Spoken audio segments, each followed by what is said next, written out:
Hey, Chico. How's everybody doing tonight? Aaron You lost the balls. You know, he's down in Vegas having a good time. So that's a good thing. Hey, did you get the link I sent? Bill. He said go in there. Huh? I'm turning the volume a little bit. Oh, here he comes. I see him.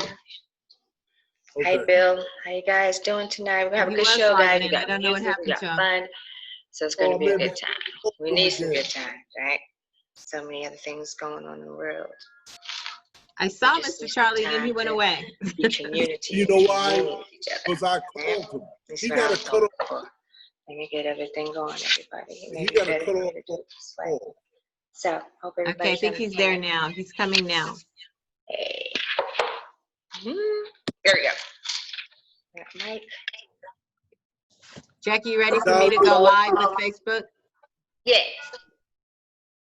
Sissy's about to go live on Facebook, everybody. We have Hey, Lacey. Terry, thank you so much for joining the show. Oh my God. Tuesday Night Live with G-Lew and Jackie-Ray. Jackie-Ray and G-Lew was a smash, you guys. So if you did not have a chance to check out that, you want to definitely go to YouTube at The G-Lew Show, G-L-E-W Show. You know, he's the man, the brand, the guys everywhere, everybody. And guess what? Your girl, Jackie-Ray Phillips, is rolling with. So we are a pretty good collaboration. It's a great team effort. Again, we was blessed with Tapper in the house, you know, Lori G from the chat, and of course here the executive producer of this show. She's also producing over there as well. So we make sure to bring you a dynamic show each and every Tuesday. Sorry about that, guys. I apologize. We're just kind of getting everything rolling. I'm going to turn the volume up over here. Lori? Okay, yes, okay. we're live. I just wanted to make sure. Hey, Donald, Linda, and Jerome. And we got less than one. We got 1 minute. 1 minute before the intro. Okay, so we got Facebook about ready. Yeah, Facebook is live and we're recording. Yeah, I see you. Thank you. Hey, how are you today, Mr. Charlie? Hey, I'm doing fine. Doing finer than a glass of wine. Well, that's great. Great, great. We're so happy to have you. Thank you for joining us. What's up, guys? I know all up in the screen. What's up? Okay, here we go, guys. About to go live, guys.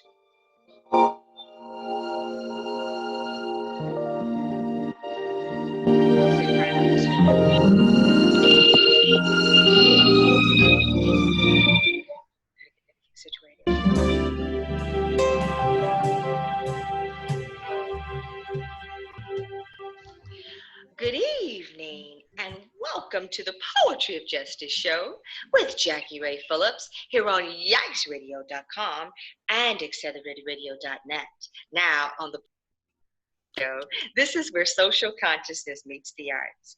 And what we do is we select topics that spark the interest and awareness of social diversity, ranging from arts, entertainment, and social justice at large, leaving our listeners thinking and saying, Yikes!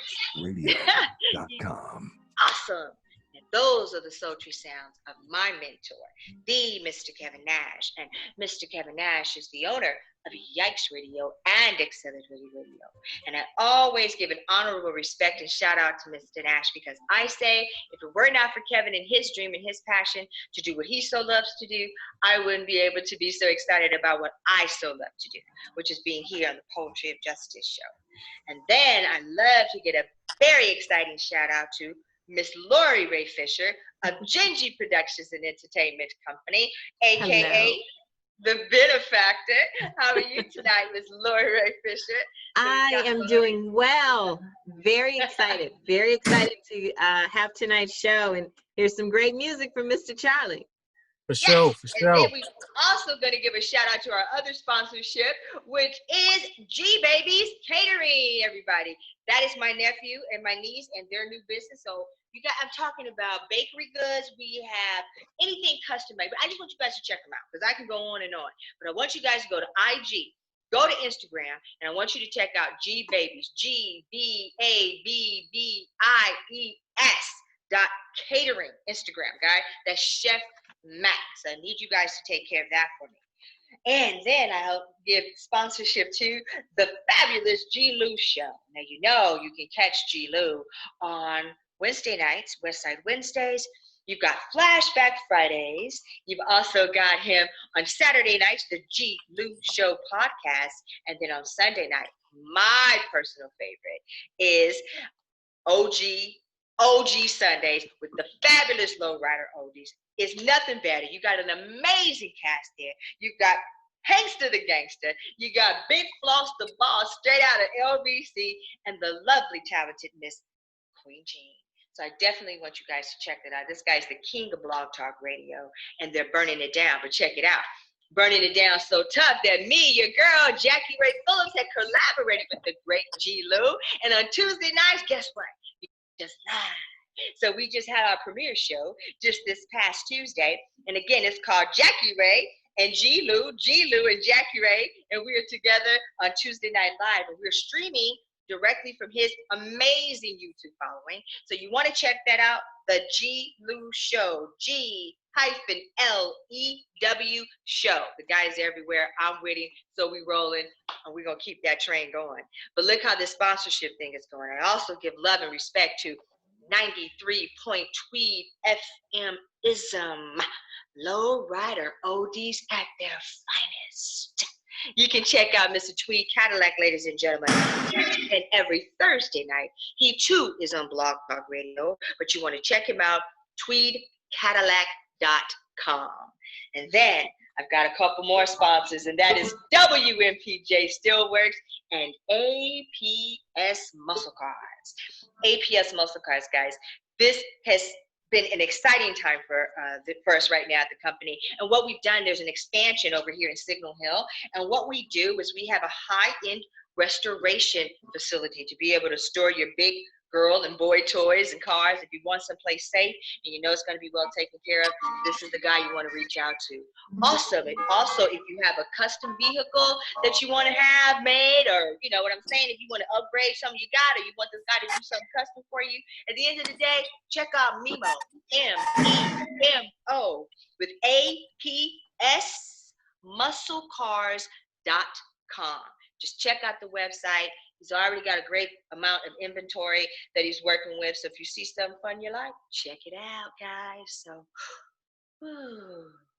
anyway, we are here, and I'm excited because I'm blessed to have an amazing, guys, listen to these words. Platinum recording artist. Platinum recording artist, Mr. Charlie, straight out of Miami, from a baby, from a younger man. And he's going to tell us all about this exciting stuff. But he's been all over the place. So I'm not don't want to limit Miami, but it's Miami. You know what I mean? What you got to do is to spend our summers in Miami when I was a kid. So I'm super juiced and excited. We're blessed. That's all I want to say. The Poetry of Justice Show, and you all and everybody that tunes in and spreads the word, I thank you. I love you. Bless you all. But we're going to have a funky good time tonight. I promise you I'm going to bring you a jamming show. Because in addition to Miami in the house, we'll also have New York City. We've got Harlem in the house. We've got, oh my God, I have painted the town, the state, the whole get down a whole nother color because of Mr. Gerald Tapper and, of course, the amazing Miss Lori G, the benefactor. So we're going to have a really, really good time. So welcome to the show, everyone. And how are you tonight, Mr. Charlie? I feel good. I'm ready. You ready? Always ready. Yeah. That's right. My daddy used to say, you got to stay ready, because if you stay ready, you ain't got to get ready. Got to get ready. You know That's I mean? my motto. Yeah. Thank you so much for coming and being with us on the show tonight. I know there's a lot we're going to talk about. See, I don't think you thought I was doing my homework the other night in our pre-interview. I don't know if you can see this. I have like 2 pages of notes, guys. So I get my homework in. I know, right? So I got my homework. So anyway, guys, we've got some good followers coming on already with us on Facebook. Hi, Eric. We've got Beverly in the house. Hello, Kevin Chisholm. How are you? Bless you. What's up, Big Dex? Lori Dex is in the house tonight. We've got our beautiful cousin, LaTanya Russell's in the house tonight. Hello, Tina Neal Robertson. Hi, Mike. How are you? Mwah. Blessings to you. Thank you for checking in. And big gangsta, the gangsta. Hi, guys, everybody. Let's roll. So, I have on my notes already, Mr. Charlie. I started with, because when we interviewed, I don't know if you remember this or not, I said to you, when we were going to talk about tonight's show, what kind of platform, how we would take the show, we talked a little bit about you. And I asked you this question. I said, well, what would you want people to know most about you, Mr. Charlie, the man, and the music? And when you began to recite back to me your answer, you referred to yourself, and I took complete notation of it, as the artist and the person. Right. Do you recall that? Yes. Okay, yes. I just want to say, to make reference, so we're going to go with your wording tonight. So what do you want to start with? Do we want to start with Mr. Charlie, the artist, or Mr. Charlie, the man? Because we're going to be playing some music tonight, and Lori's going to make sure we have a good time. What would you prefer? Fingers crossed. I could start off with the, I guess, the little boy and turn it into a man. I grew up in Miami, in a place called the Bajas. It's in Carol City, and same place where Rick Ross was from. I grew up around music, around old souls, and as I began to get into elementary and stuff like that, I ended up staying with my grandma for a couple of years in Cordell, Georgia. Then went to Atlanta, where I stayed with my daddy, and my daddy had me, he was more strict, and I got away with more with my mom, and he was more strict. I was on honor roll when I was with my daddy in junior high. When I came back to Miami, I ended up getting more in music. I was dancing a lot, getting in gong shows and winning talent shows. They used to let me in the club at like 11 years old, me and my friends, and we dance and win gong shows. I don't know how they allowed that, but that's what was happening. Don't ask me how. But long story short, after that, I kept doing, affiliating myself with music, and I found a little love for the hip hop, because back then, it was like the Slick Rick and stuff like that in the late 80s. And I ended up, working at this car wash where he rest in peace, Sam Ferguson. He was our executive producer, but he ended up putting us in the game, and I introduced him to my friend, was the other half of Young and Restless. And we made a song called B Girls and Poison Ivy, and it hit the charts. And that's the songs that, made us platinum. And after that, we hit a tour, and we end up rolling with Public Enemy, Tupac. Mr. Charlie, you have so much. Can I just interject? What did that feel like? Because we got to get into it. I kind of get into it. Big Tap gonna get me if I don't treat you right. So, what did that feel like, right? When you that point, before we even go on to the tour, where were your head at when you hit the charts? What was it like? It was really, it happened so quick, because when we made the song, it was back then, it wasn't really so many politics with getting your song on the radio like it is now. But DJs played your song because it was hot, not because you paid them. It's a payola thing now. So when we first took the song to the streets, it took off. We tried the executive producer, who I told you, Sam Ferguson, he took it to a record label. The record label turned it down. So he went back to the streets, and it just started blowing up. So he came back, called us, gave us a deal. We hit the radio, and it just blew up everywhere. It just started hitting the charts. So back then I was, we was like 18, 19 years old. It was like a dream come true. Just, you can't imagine that. It's like a high that you can't just, because everything after that was rolling real fast. Shows, everything, the school, everybody in my school, they looking at us different now, so it was so cool. Yeah, you the big man on campus, right? Yeah, I'm the big man now, you know what I'm saying? So it was the women, the women came. That's what I was gonna say. So when did that, let's go for it. They came. Radio.com. Where did y'all like, what was it like that first time when you come out or wherever you at and you just see all the ladies out there? What was that? You know what I'm saying? Like, what show? What was that? Let's get into it. Well, I would say Louisiana. We was in Louisiana. Okay. That's when we did our first out-of-town show.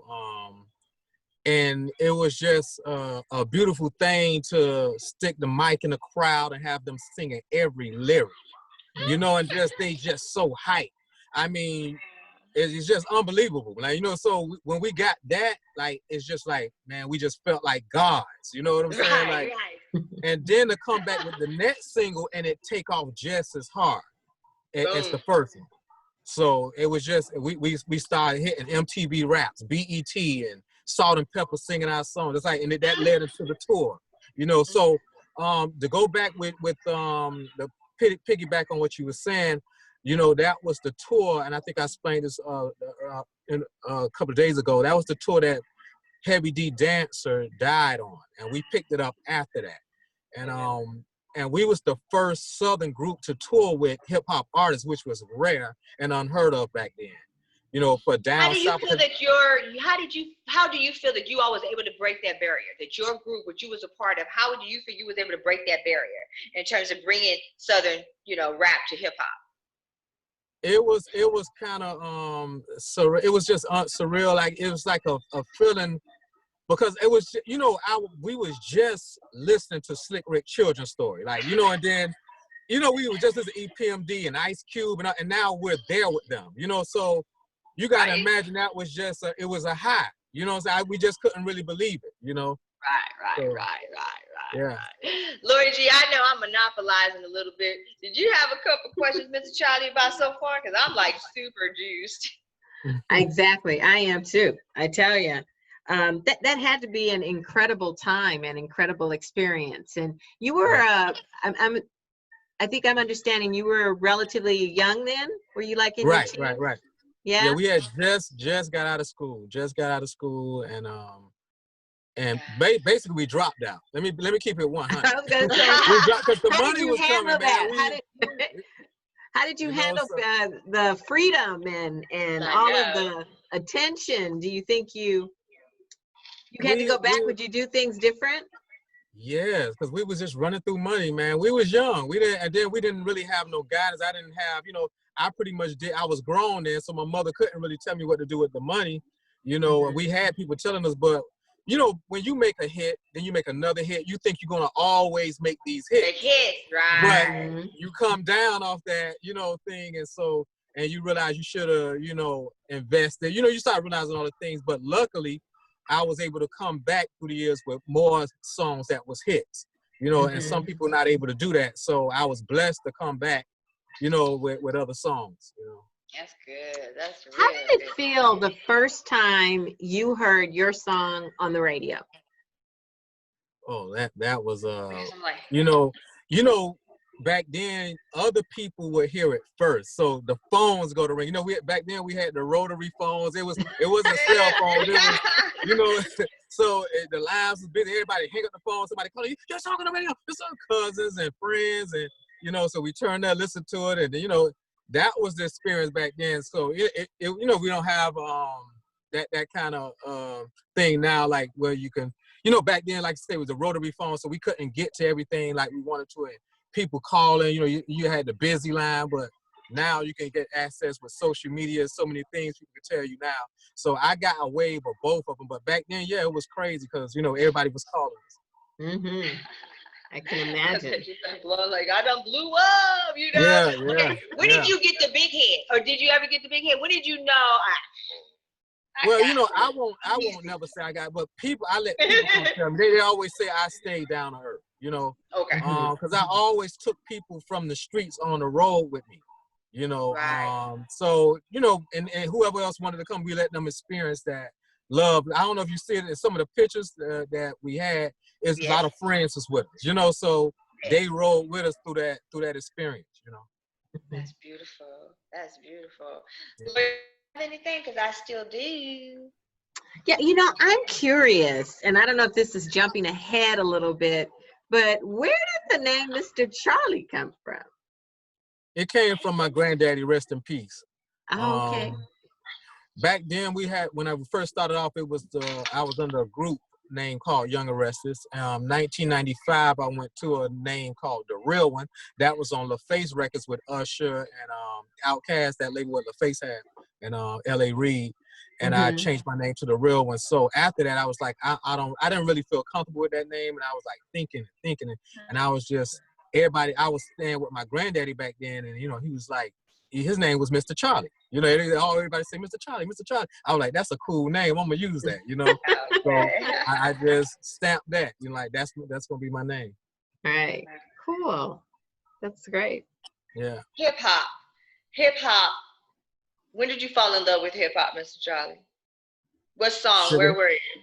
I think Sugar Hill Gang. Like that caught me, Sugar Hill Game. So it had to be like what, the 85 tap. What was it? 85, 80 with the Sugar Hill Gang? That was probably 83, 84. Tap, you're on mute. You have to unmute yourself.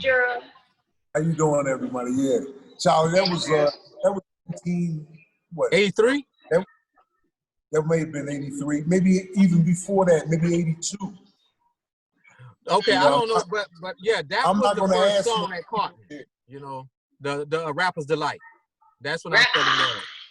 Rapper's Delight. I was like, wait a minute. in the 80s. Rapper's Delight actually was 1980, Charlie. I didn't want to say. 1980. Okay, well, that was it. Look it up.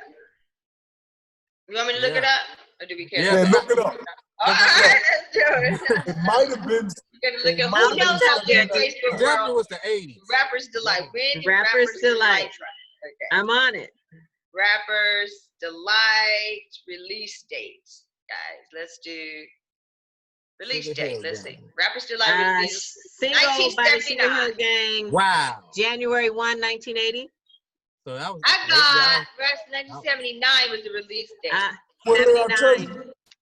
The Rapper's Delight 12-inch was released in September 1979. You are right. It was from the pop genre, artist the Sugar Hill Gang on an album titled Rapper's Delight. Hey, I was cute back then, Mr. Charlie. Watch out now. 1979. Me too. I was handsome back then. What about you, Tapper? Big Tab, when would you say you fell in love with hip hop? Walton, yes, Mike. When would you say, Pat? That was around the time, 1980. That's the year I graduated. Lori, I don't know. Tap, maybe. No, but I need to know what song, Gerald. Not just the year. I need to know what song that you heard and was like, this is this. What was it? Well, really, I mean, I've been listening to rap when it started. You know what I mean? I don't want to give the viewers and the listeners my age here, but I've been listening to rap since it started, and I would say I fell in love when I first got involved. When I first went on stage and was working with a gentleman by the name of DJ Doc and KRS One and Boogie Down Productions. That's when I fell in love. He's from Brooklyn and he's an artist and he was a rap artist. And that's when it really caught my heart. And after that, that was in 1987. But I had been prior. We were going around in clubs in New York, and hip hop was just forget about it. Because remember that was also the beginning of the crack epidemic. So you know, a lot of things jumping off back then. So you know, you had you know, the city was live and direct and you know, and I'm waiting for we get to the part where Mr. Charlie, after he had ended his career, and when we got affiliated together. That's what I'm. Okay. Oh, we want to scoot up, or what do we want to fast forward, Mr. Charlie? 30 years. I want to hear what he says about our situation. Okay. Yeah. Well, I guess, you know, that was 1995. This was coming off of another album I had did called The Southern Conference. It was 1995, and I was getting into the acting kind of things. I was trying that stuff out, and it was this a casting agent.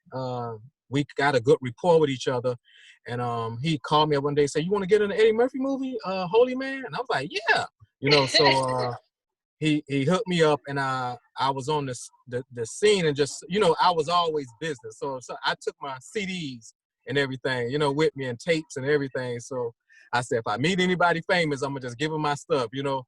So I kept watching this man go back to Eddie Murphy trailer, you know, and I was like, that's the guy. I need to holler at him, you know. So that happened to be Federoff, you know, which is Gerald Tapper's friend.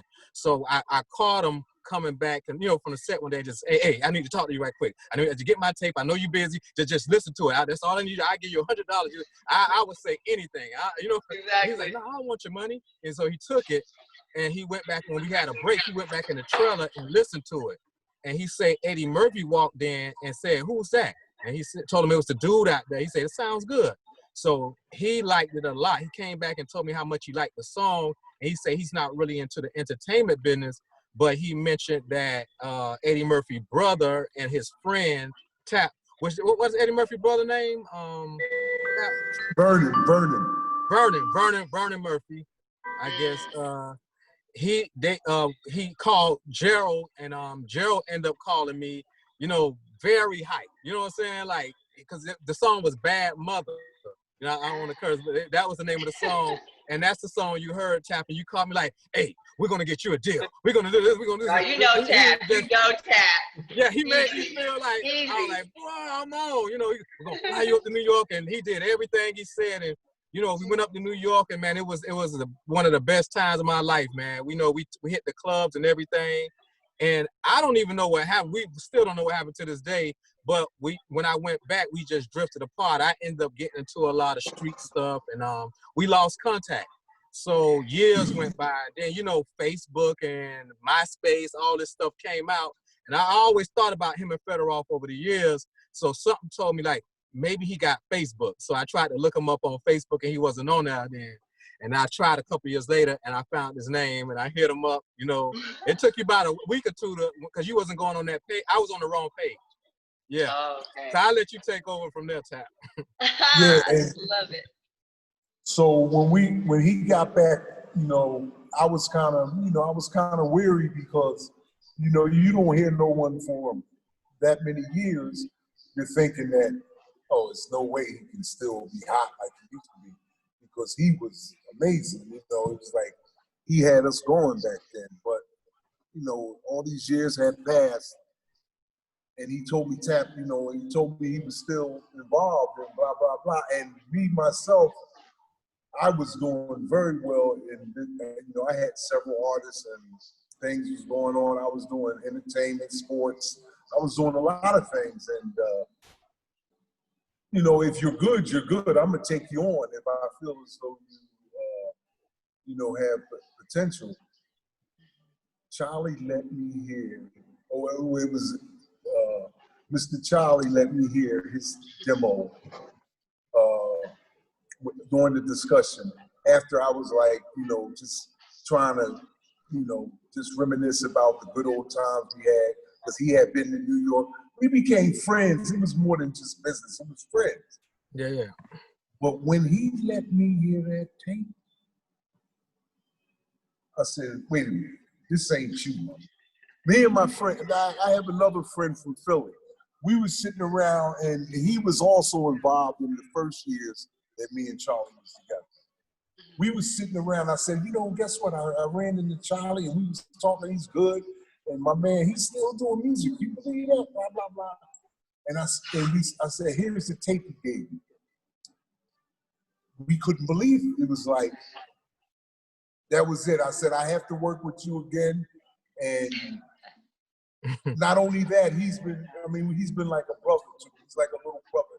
He treats me like a big brother, and we just been moving along, going, and this was a great platform right here to start introducing stuff, because we're in that initial stages where we get ready to drop everything on everybody. Right. It's like he is working. He is working hard right now, and we're gonna drop some of the stuff on the show. I mean, we're. You know, we feel great about dropping stuff on the show, but the people are going to see what this man is really about now. I mean, Lori G. You should see some of these comments they're giving us, Lori. You should see some of the comments. Tell us something about Tapper. Hey, David. Oh, they're telling me I'm babbling. You're babbling.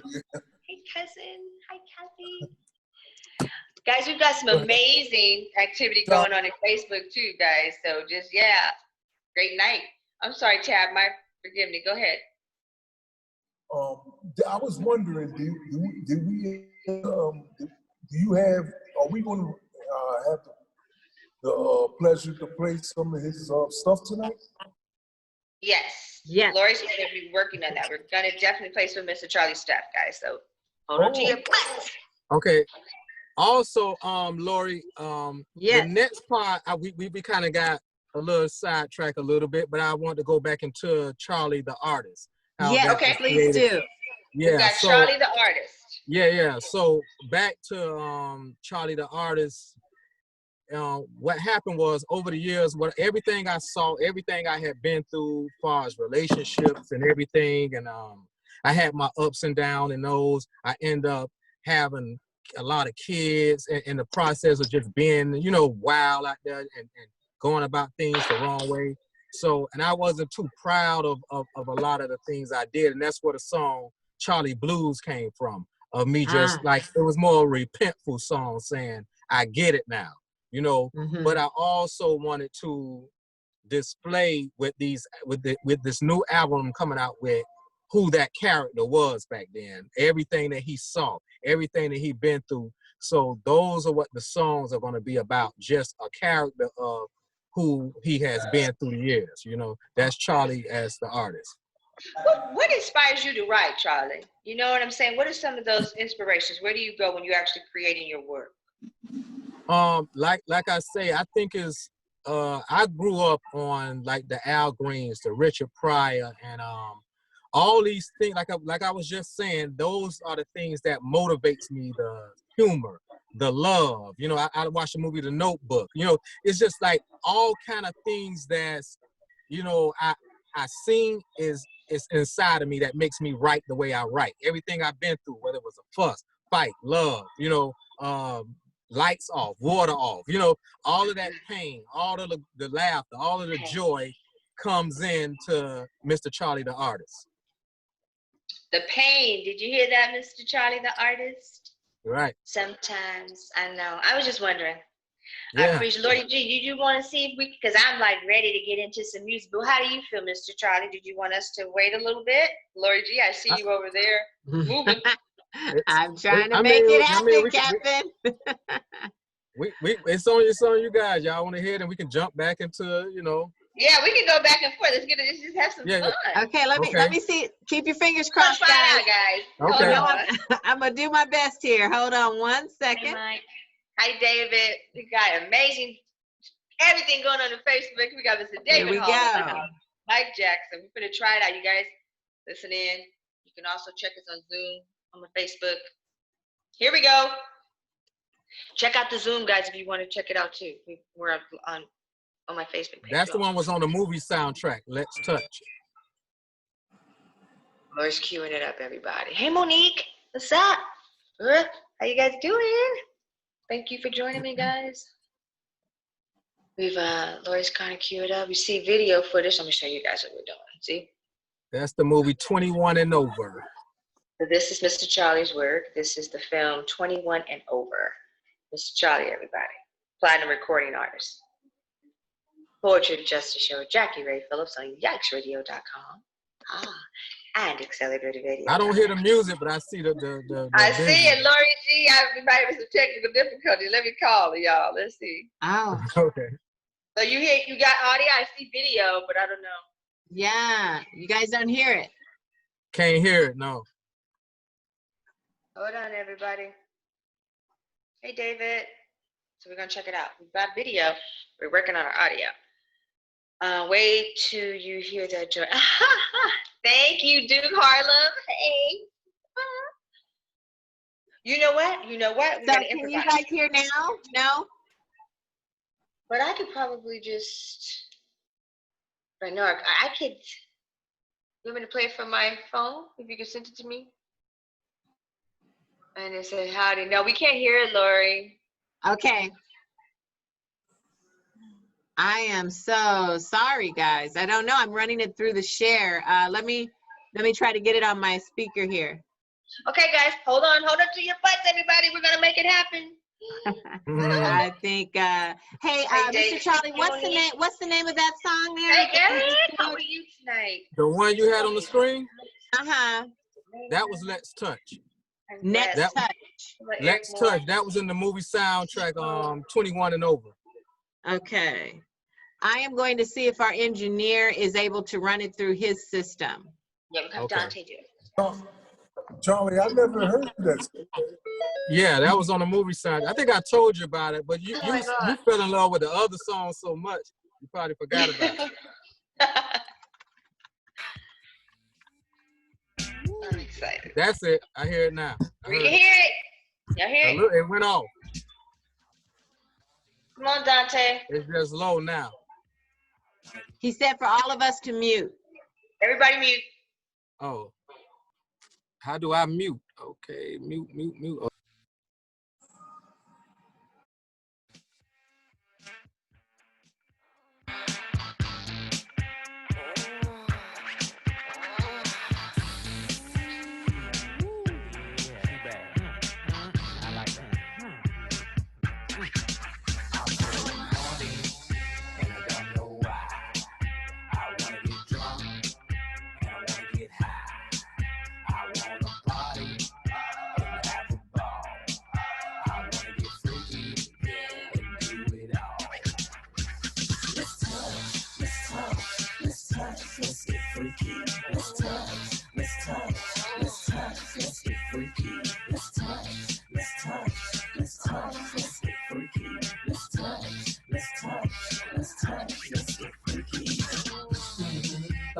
Throw it, break it down, now roll it, that's it, yeah, you got it going on, listen ass, keep it going on, there you go, riding like a donkey, so cute, but you dance so funky, I see you cracking, I'm a crack junkie, got a banana for that little cute monkey, I'm a gorilla man, yeah, a gorilla man, if you let me in them drawers, I'm a killer man, so fine, you really should model though, bartender, get another bottle, yo, I'll admit, I'm trying to get you drunk, baby, cause after this, I really wanna funk, baby, so don't be looking at me crazy. Now let's get freaky, baby. And I don't know why. I wanna get drunk and I wanna get high. I wanna party and have a ball. I wanna get freaky and do it all. Let's touch, let's get freaky. Let's touch, let's get freaky. Let's touch, let's get freaky. Let's get freaky. Now all it takes for you to be my queen. Rub that booty on my Levi jeans. I'll need that, please believe that. And once I put it on you, bet you won't leave that. I'm a freak, so you know I got wet appeal. And like your last, cause I'ma give it real. I'ma put my back into it. You know, like a Mac to do it. I just might lick it. Tell anybody I'ma kick your ass. I just wanna try it. But your ass so fine, I won't deny it. So chunky, fat monkey. Stop fronting, cause I know you want me. Cause if you me tonight, it just might be your lucky night. I'm feeling horny, and I don't know why. I wanna get drunk, and I wanna get high. I wanna party, and have a ball. I wanna get freaky, and do it all. Let's touch, let's get freaky. Let's touch, let's get freaky. Let's touch, let's get freaky. Let's touch, let's get freaky.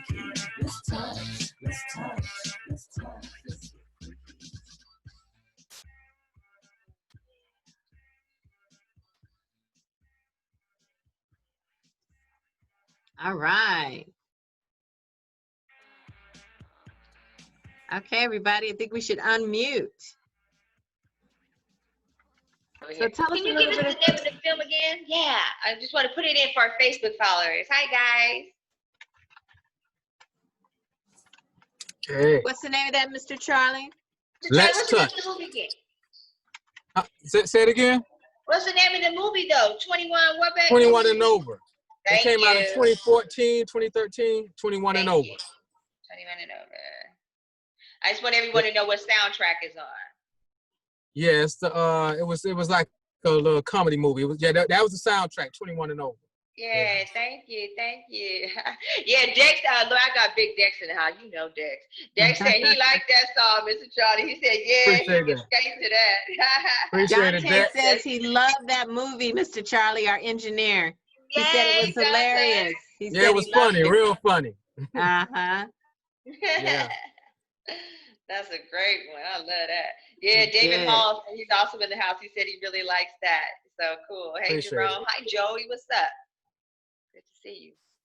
All right, Lori, I'm sorry. I apologize. I know you were going to mention something to Mr. Charlie just now. No, that's okay. We did that one. I'm looking. I'm trying to send Dante the another song. So Okay. it'll be just a minute. Let me kind of get myself situated here. Yeah. I was just going to read this notes right here. 30 years in the business branding. Self-reinventing. You know what, Lord, while we waiting, it was a funny thing about that. I didn't know the song was out, so I went in the theater. Oh, you Sing. didn't? Yeah. Wow. I mean, so what was that like? Tell us about that. You know what I mean? Well, we had submitted the song about a year earlier, and I didn't even know if it was going to be on there. But what I did was Google my song. I Googled it, and that soundtrack came up. The movie came up. It said 21 and over when I Googled my song Let's Touch, and I was like, why is this connected to the movie? You know. And so I called the guy who submitted it. He was like, I don't know nothing about it. And so, because sometimes they don't tell you if they put it in the movie. They'll just put it in there, then send you a check. So I went to the movie theater to see if it played in there. About the middle part, it come on. So I walked out the movie theater like, I need my check. That part, like going to the bank. Gonna get a check. Absolutely. Yeah. Oh my God. What did Dante say, Lori? He said, okay, he's ready when we are. Let's mute, and he's going to start your next song, Mr. Charlie. Okay. All right, guys, we're finna do a new Okay. song. Hold on to your butts. You already know, Dex. We should have had Charlie do a live joint on air tonight. Ah, true. It ain't over till it's over, so we can always come back. So. Okay, here we go. You ready, Dante? Hey, what's going on, Charlie? Hey, remember that little situation I went through with little buddy? Yeah, but you handled that though, right? This has a video to it. I handled that, man. Man, I know the nigga brother, man. I could just go around there and talk. I love this. Oh, okay. Say no more.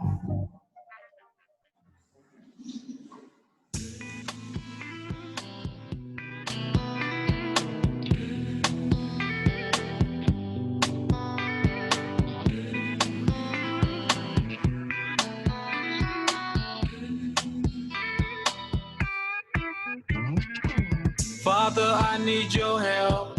Why is this life so hard? Sometimes I wanna give up.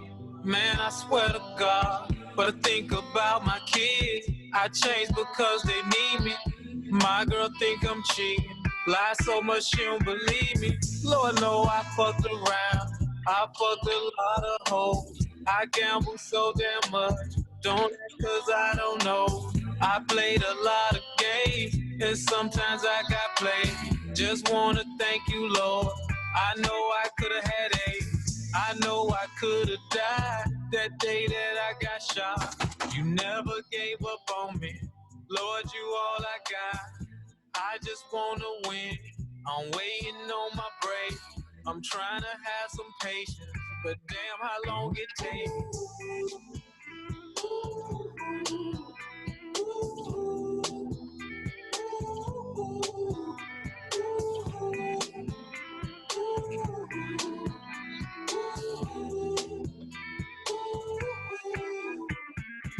Sometimes I'm really happy, sometimes I'm really sad. I look back on my life, Lord, I was really bad.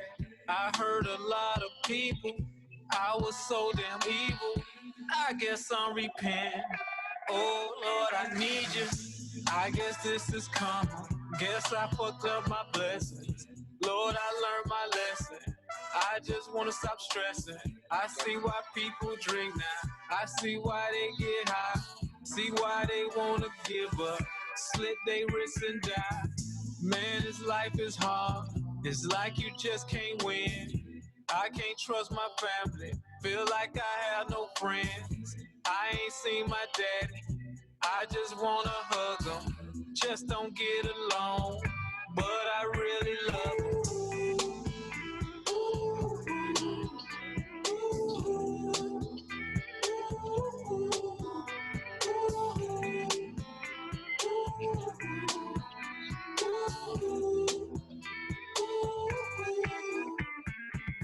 I got some kids I ain't seen, beefing with they mamas, act like they so perfect, but I ain't with that drama.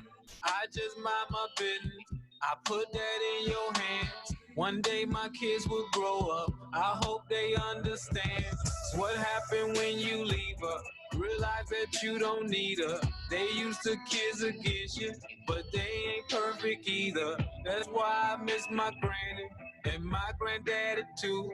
Until I see him again, I'm just gonna sing these blues. I'll be hurting. Not every day, but sometimes. I'll be hurting sometimes.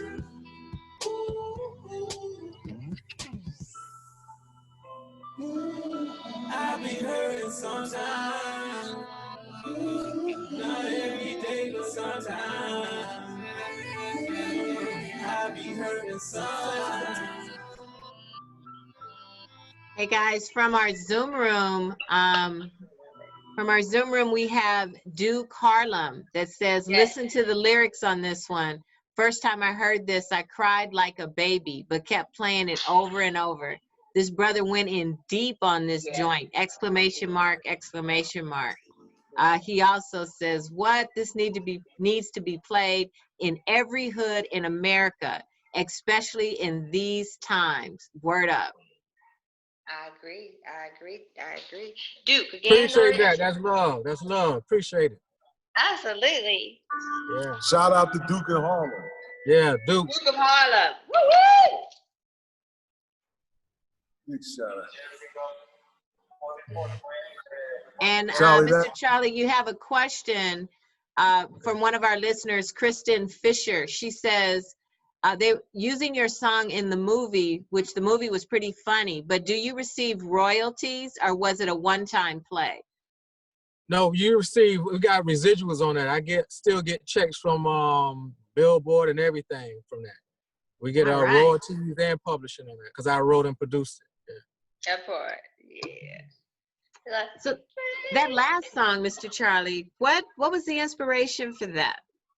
What made you go so deep?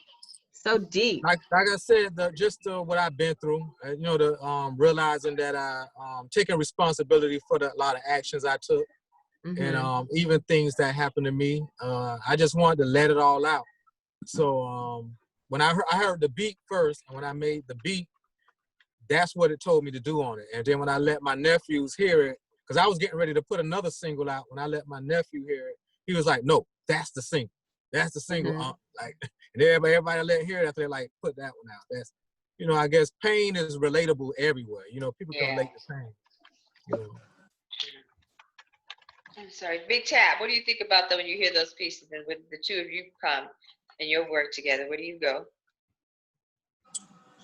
I mean, hey, listen, I stuck with him ever since. I mean, I feel better with him every day. I feel great. More and more love. I mean, that's my man. He's the artist. He's a bad boy, man. Yeah, he is. Yeah, I learned That's from right. him. Even though I'm older, I get so much out of him, man. It's like I'm a sponge, man. He knows it. He knows I'm sponging off him. We sponge off each other. Keep it real. We sponge off each other. That's a good thing. That's a good thing. Absolutely, it is. Yeah. That's a beautiful thing. And, go ahead, Gerald. I'm sorry.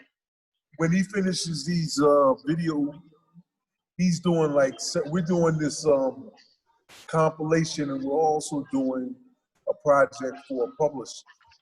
And when he finished the songs that he's writing, producing, and doing the videos. He's doing the video production. And we finish, you guys will be the first to get this new production. Awesome. So are you all, the two of you guys going to be start working again, Tap, or are you going to get more involved? I know it's all about Mr. Charlie tonight. You know we're going to do Mr. Charlie's Blues, but so Gerald, what about you? Are you planning to get back, delve in deeper into the business again? What are you feeling? Yeah, he brought me back. You know, I got out and they pulled me back in. So yes, I'm going to put my time, as long as he's allowed me to. I got it so good. I got it. Our bond is so strong that it's like I'm just giving him 100%. I'm not the paperwork and all that can come later. Right now, I just want him to create. His creativity right now is through the roof. I'm telling you, Jackie, Lori, I see G-Ray coming in. Is that G-Lew has joined us. Oh, mama. Yeah, okay. But you'll see, he's just doing some very creative stuff right now. And you know what, Jackie, it's so hard to stay with the times. Right. Yes, he was involved in the early 90s on up to now, but his stuff now is so much more, it's ready for now. It's like that was then and now it's now. I know we were talking about everything being much more relatable, Mr. Charlie, in our pre-interview. So obviously you being here today lets us know that the amazing things that you've done and how you have been a trailblazer for hip hop and rap music and everything that you're doing now, movies, film, is so much. What drives you still? You know what I mean? You know what I'm saying? Is it just a passion that burns? Is it outside things like, oh my God, I've got to make this money because I need to do this? Or, oh my, you understand what I'm saying? Or is it more truly just still you, the artist, the creator? I would say I had got out the business for a while. And like I said, I had went down a wrong path of just getting back in the streets. And it's like Tap said, it'll bring you back if you really got a love for it. And I just found myself getting back on the beat machines and messing around. And when I did it, everybody said, man, you still got it, dog. You know what I'm saying? So I do a little more like, man, that's hot. And I was like, man, let me get back in it, So I just stopped putting out stuff. And that was like 2014 is when it happened, when I got the movie soundtrack. So that was like saying they still will mess with you. They still love you. They still giving you checks. So that's the main thing. That's the main thing. The chip. That's the rock, dog. Green. It's that mean green. Absolutely. What do you say about the naysayers that say what do you say to those who say there is an age cap on hip hop? All right. Yeah. You know what I'm saying? What do you say to those that say there's an age cap on hip hop? And I do believe it's an age thing to a certain degree. Yeah, if you got probably a younger artist and it's younger driven, because the older we get, we're not really going to parties and clubs anymore the older we get. But at the same time, good music is good music. And like I told you before, I think when I was even young, I was listening to older artists. Like I was listening to the Al Greens, the Sugar Hills. And when I went to go purchase albums back then, because I was DJing at a young age, I never asked the person at the register how old was the artist. I bought the song. Right. So when you hear songs today, you don't ask like yourself, I like it, but let me see if I like it first. How old is he? Or you don't do that. You know what I'm saying? If you like a song. So what happened, I think over the years, I think Black people did this. They put it to, some people in the industry put it to an age, and but you don't see that happening to rock and roll. They be old gray hair doing shows. They still making songs. So why can't we do it if we still got it? I do it because I love it. So I can't make money from it because I'm 30, 40, 50. Like, why the white market can do it? Why can't we? Right. Right. So who said that? Who did that? So I'm doing it. Who say Compton Innes can't be fly? You know what I'm saying? Right. We still fly. We still cool. Yeah. All right, ladies. How are you tonight, Mr. G-Lew? Hello. Good evening. Good evening, What's good people. happening? Hey, what's up, homeboy? I see you over there looking fresh, man. You got that Dolphins look up, that Miami Dolphins. Even though they don't win much, but I gotta represent, man. That's true. Duke Harlem from our Zoom room, G-Lew, says, yo, big up G-Lew from Duke Harlem. Hey, all right. We've got Duke Harlem in the house, and we've got Mr. G-Lew, ladies and gentlemen, from the G-Lew shows. We've got him joining us here on the Poetry of Justice show with JackieRay Phillips on yikesradio.com. And you know, everyone, we have in the house platinum recording artist, Mr. Charlie. So just wanted to tap in with TA, Rhonda. We're going to keep it rolling. And we also have more of Mr. Charlie's music. So whenever you're ready to go back, let us know. Shout out to the three. A little intermittent on G-Lew. Hello. I know. Is it my internet or do you guys get a drag? I heard a drag. Okay. G-Lew, you back with us? Yes, I'm here. Oh, okay, good. You sound, yeah, there you go. All right. Yeah, it's good now. So we got to mute it again? Well, let's see. Let me ask my engineer if we're ready. Hold tight 1 minute. Dante, are we ready to go? Welcome, Mr. Charlie, everybody. Okay, here we go. Yeah, let's mute for a minute and listen to this song. Ooh, you look so cute. Wanna see you in your birthday suit. The mother girls ain't fucking with you. Girl, you bad. Ooh, look, mama gon' twerk it now. That booty go up and down, side to side, round and round. Ooh, you look so cute. Wanna see you in your birthday suit. The mother girls ain't fucking with you. Girl, you bad. Yeah, you bad, little mama. I just want to give $100 to your motherfucking dad and your mama. I ain't bullshit. I just want to ride around with you. Put on some clothes, I'm about to come get you. Man, a nigga miss you. I just want to kiss you and let your puss ass as no one fucking with you. You know a nigga stupid like that. I ain't gonna even much do it like that. Yeah, I'm tripping. I've been slipping. Girl, you got me in a good mood like that. Girl, you the baddest I seen. I just want to make a little toast. You got my attention. You know I ain't lying. I'm on your page like an every damn thing you post. Ooh, look, mama gon' twerk it now. That booty go up and down, side to side, round and round. Ooh, you look so cute.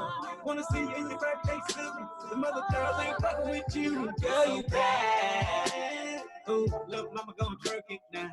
That booty go up and down, side to side, round and round.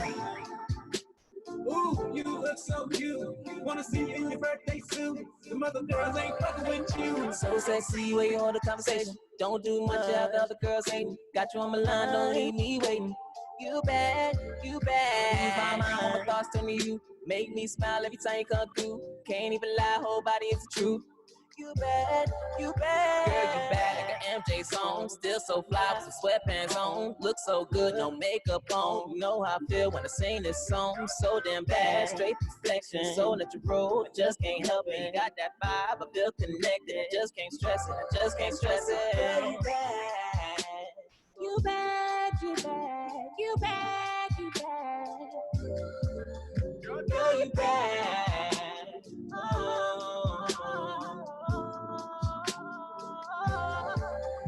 Girl, you bad.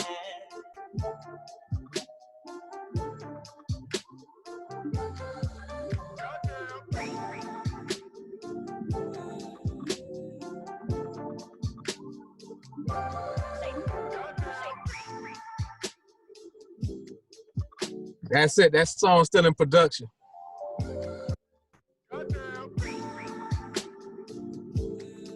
All right.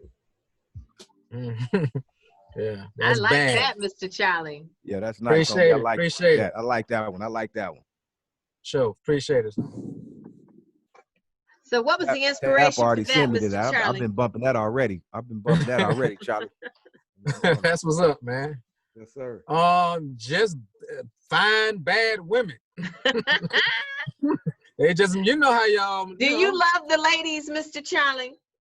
Hey, man, I love them all. Love them all. Love them all. Love them all.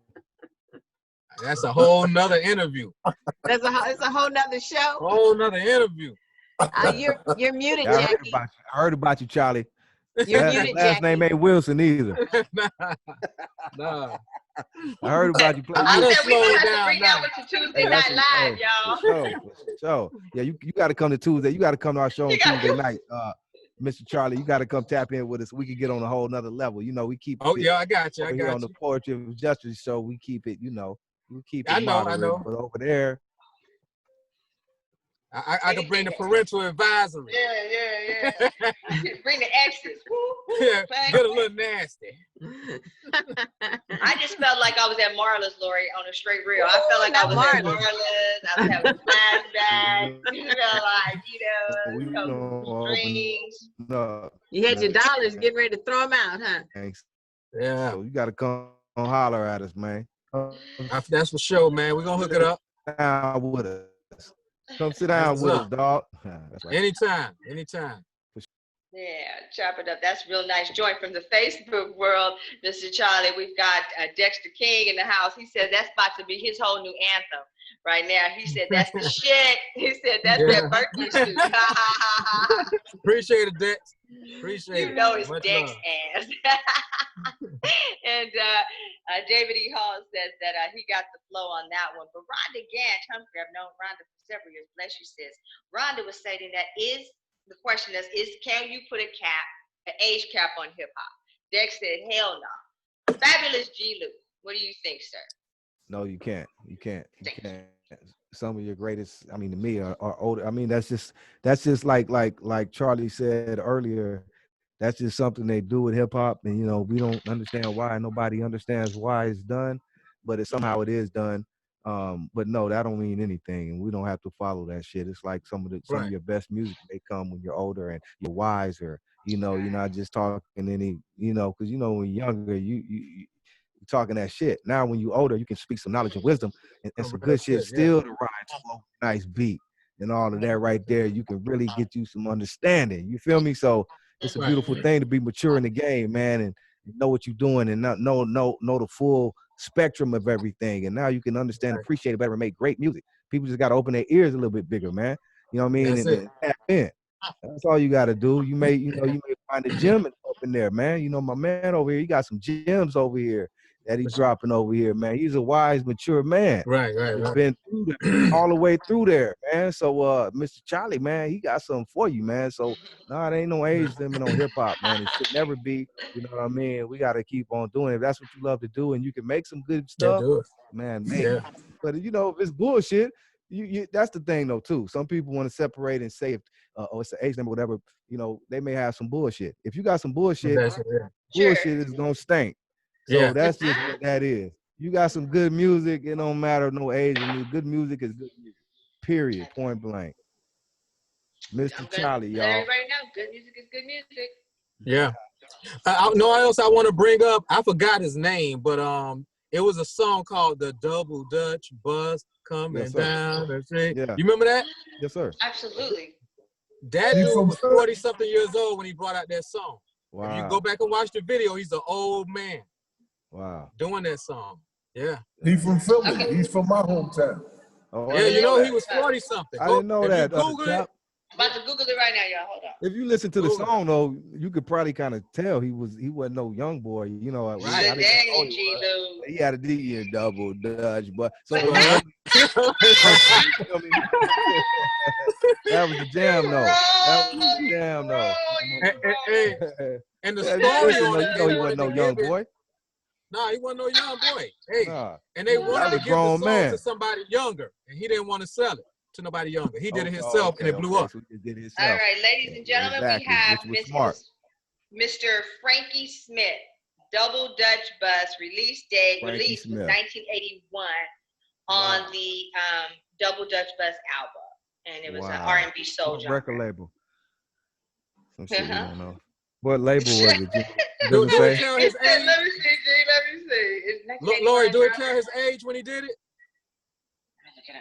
Say it again. Does it say his age when he did the song? They probably don't have that. What does it say? How old he was? That's right?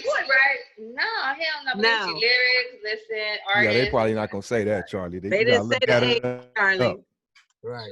Okay, y'all, check this out. Let me go to the Wikipedia, but I don't be going on the Wikipedia, right? Wikipedia be fake though. Some they don't always. Wikipedia may say it. They may say it on that. Wikipedia is such. Wikipedia is like 60. That's not an authentic source. Yeah, it's not. I know it's not. It's like 60-40. Yeah, Wikipedia is not solid. I don't know how the player was. Wikipedia is an opinion. Exactly. Or they just right. Exactly. Just add on to it. But anyway, that's him, guys. That was it. 1981. You know. Yeah. Ho, give me a ho if you need your funky bus fare. A double Dutch bus. What is a double Dutch bus? Those are the double decker deal. It was a dance, I think. Yeah, it was a dance. Moving, coming down the street, moving pretty fast, so you got to shuffle your feet. Get on the bus, pay your fare, and tell the driver that you're going to a double Dutch affair. B545. Well, I'll be down. Here it comes. The double Dutch bus is on the street. You better get on the curb and move your feet. So I was jamming to that shit as a kid. Hey, exactly. Hey, Mr. Charlie, I had a question for you. Tell us about, like you just said, double Dutch bus was the jam, 81. But you come from Miami, where the whole scene is about music, you know, the dance and groove. You know what I mean? That's Miami scene before the bass. It's just up tempo and dance and it's about the dance. You know what I mean? Right. So tell us about that Miami scene. What was your early influences like early, and what was tell us about that Miami sound that people just, you know, don't know about, what made Miami just the sound, and really the sound of the South. Once you got the booty music, the bass music was transformed to everything else, what made the South. Even to this day, it's just done in different forms, but it's always been about the bass. And back then, up tempo. Give us that history, man, on Miami, man, on that sound coming out of Miami, Florida. That goes. I will give Luke the credit for a lot of that, but also you got to look at the climate. We at the bottom of the pot, the bottom of the pit, and it's hot all damn near all year round. So we want to get out in that sun. We want to party. We like this. You know, so when Luke took it to another level, bringing the ladies out, and I was like 8, 9, 10, 12 years old, going to a splash down, like a event at a beach, and he had grown women up there naked dancing, and that was normal. Like they taking off their clothes, so we was experienced to a more of a sexual vibe down there back then, just because of Uncle Luke. So, you know, and they gave, you know, BET gave him his award finally, but that's what he was explaining there. And it was more so the bass, you know, that just the boom, we was into the cars with a, and I think it was LA too. You know, LA had the drop. Cause we went back and forth with that parts with Dr. Dre, the Wrecking Crew and all that stuff. They had that up tempo swing too. But yeah, we just dropped the boom and brought the ladies in. Two Live Crew was my man. 2 of them were from California. You know what I mean? Mr. Exactly. You see, yeah, for sure. Yeah, but it was all in this one. LA and Miami kind of had a similar vibe with the party and girls, you know. Right. And to go back on your question, the biggest misconception of Miami, we just got known for the bass, but we had rappers that had lyrics, but sometimes if it's not broke, don't fix it, and we just gave them what they kept liking. But like as you can see with myself, I always liked it, different variety type of music. You know, I was universal. Right. Yeah, and it was lyricists there too, though. It's just like you did your style of rap, but it was shit up in there though. Like, you know, JT Money, I always JT Money, yeah. You know what I mean? You know, cats like that, and you know, of course, like you got Rick Ross and all these people that, you know, that really rap. But Miami always had its own sound, and trendsetters like you spoke on. Luke was the first, people don't know, to really have his own label. We're talking way before Rap a Lot, and Luke was the one. You know, laid the blueprint not only for the South but other labels as well followed his blueprint. Exactly, you know, so we're speaking, you know, trendsetter, trailblazer type of stuff, man. So you know, I just wanted you to speak on that, give the history a little bit of the Miami sound, but it's a beautiful thing, man. It's a beautiful thing, and again, no age on hip hop. I think we need to get back. Maybe that's what we need is older people to speak now, because hip hop is really, I spoke on this before, is getting away from us, man. I don't even know if we really can claim hip hop soon. You know, it's just rap, but hip hop is a culture. You know what I mean? Yeah, it's a good point you just mentioned.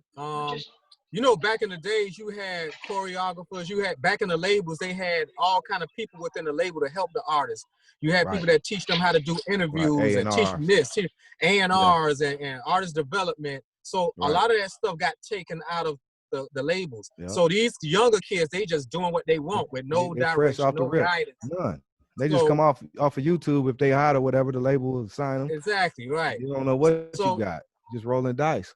Right. So and that like but that goes a lot too with I would say this, I don't want to go too deep, but in the from the 70s, 80s, 90s, a lot of black fathers wasn't in the homes of a lot of houses. And these are some of the rappers you seeing right now, just, you know, without that guidance or you can't tell them nothing. And I know we're probably going to tap into this, what's going on right now, but that's who you send out there protesting. They wild now. You can't tell them nothing. Like and it got its good and its bad, but that's a product of taking that black man out of the home. Right. And there's really no masculinity. They hard and gangsters and all that, but they not really real men though. First and foremost, that's what I am seeing. You know what I mean? They're not real men. And like you said, they just probably don't know better, but they think they are. But they really got women ways because they probably just been around the women, but they act out and bad and like you said, can't tell them nothing. So they really not real men, but they don't know that.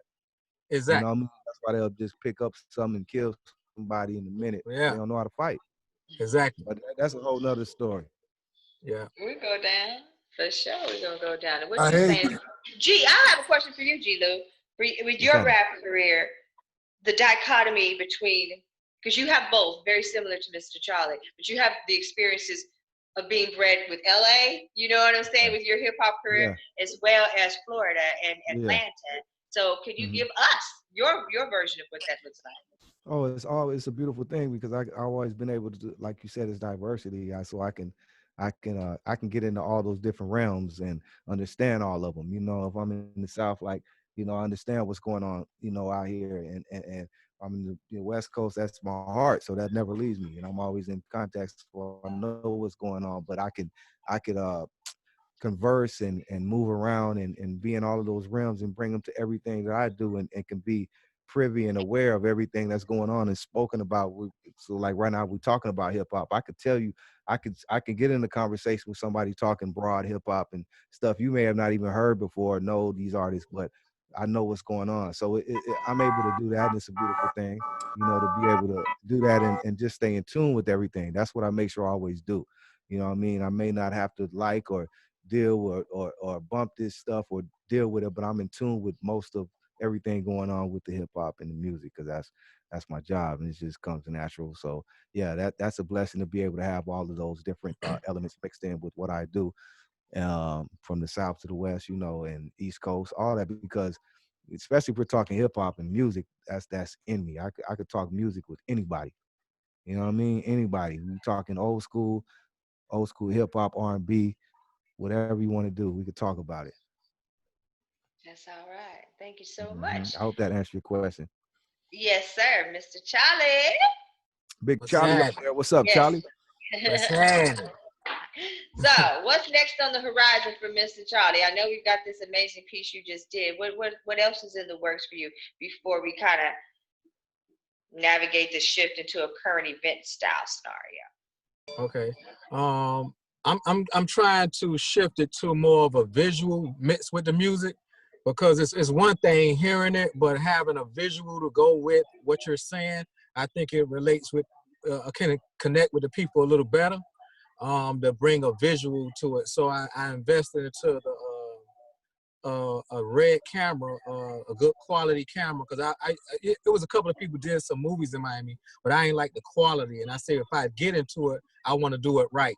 And I want the quality to be good. I want the audio to be good. So I'm going back to school now. For tell them what this red camera is.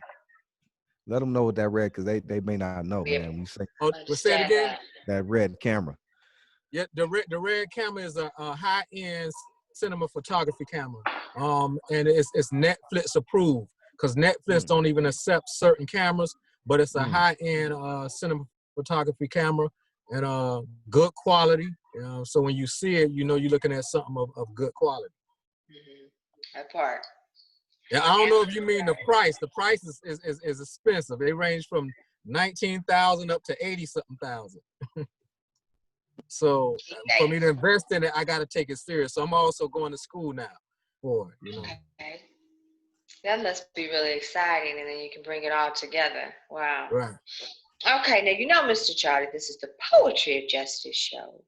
And with so many things that's going on today, right now, we always try to bring a little bit of current events to the show. But one thing that I generically ask most of our visitors is, what does the word justice mean to you? Yeah, when I hear the word justice, and I bring it into a realm of something that I feel Black people haven't gotten in years, and like when you're looking at what's going on, I can't even say what's going on. It's been going on since the beginning of time. So when I look at that word, I look at it just as something that Blacks have yet to get in this world, you know, and it pisses me off, you know. So it's like I'm hoping one day not just arrest, but get some convictions on a lot of these, you know, police brutalities and murders that's been going on for years. Because to me, that was a lynching. That was a, you know, when you cut off somebody's circulation like that, that's like another lynching. You know, that's like he was killed, you know, murdered like that. It's just, and it's been going on. It keep happening. So I just hope we get our justice one day. You know. Big Tap, what does the word justice mean to you? That's a question that I've heard you ask for the past couple of weeks, like 3 different times, and all 3 times they were answered the same way. Justice is a word which I don't feel like we getting it. Nobody's getting no justice. I mean, when I think of justice, I'll go to the criminal. I'll take it to the criminal definition of it. Justice. You know, okay. You know, but nowadays, Black people that was on the show, at least, the last 3 people said justice is just not us. We ain't getting any. Am I correct? Yes, you're absolutely correct. Yes, sir. Yes, sir. Yes, sir. In the but poetry, what do you think?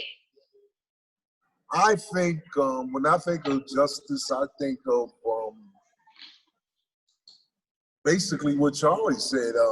You know, justice is not really being committed, you know, in this world right now. People are not getting their justice.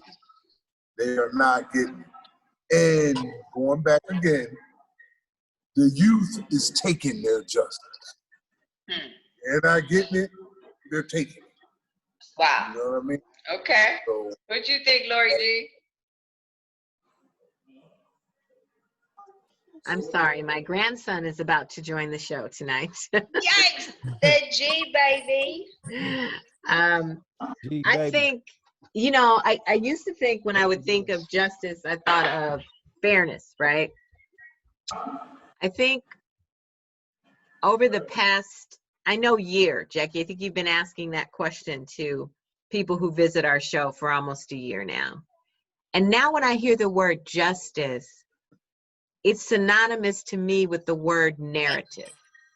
Because in the place where we live, the person who has justice is the person who can create the most convincing narrative, right? Yes. That's my opinion. So okay. All right. G-Lew, what do you, justice, what does the word justice mean to you, G? Justice means a word that's that comes up short. I'll say that it's unjustified and undescribed, because we have yet to see justice. You understand? We just heard about it, we speak about it, want it, think it's good, and we need it and deserve it, but we have yet to see it. So I think justice is unjustified and undescribed, undefined. You know what I'm gonna do? Let's see what this definition says. I'm gonna read this definition to us. This is Merriam-Webster. I believe it. I love it. I want it. But I'm just saying. Oh, go ahead, Jackie. See, so I hear you. Justice. Hey, listen. The Hold on, maintenance of administration of what is just, especially by the impartial adjustment of conflicting claims, or the assignment of merited rewards or punishments. The assignment of merited awards or punishment. So justice can be used as an award as well as a punishment. Okay, I'm sorry. Jackie, we do have a caller. You have a caller? We do. We're gonna see if we can talk with our caller. Hello, caller, are you there? Yes, okay, caller, speak loudly for me. Yes, I'm here. Can you hear me? I can hear, yes. You can hear him? Great. Yes. You're live, caller.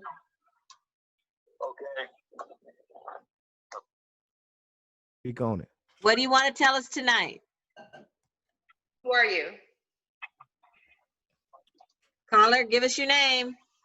Having some phone trouble. Can you all hear me? Yes. Yes. My name is Dex. Okay, Dex.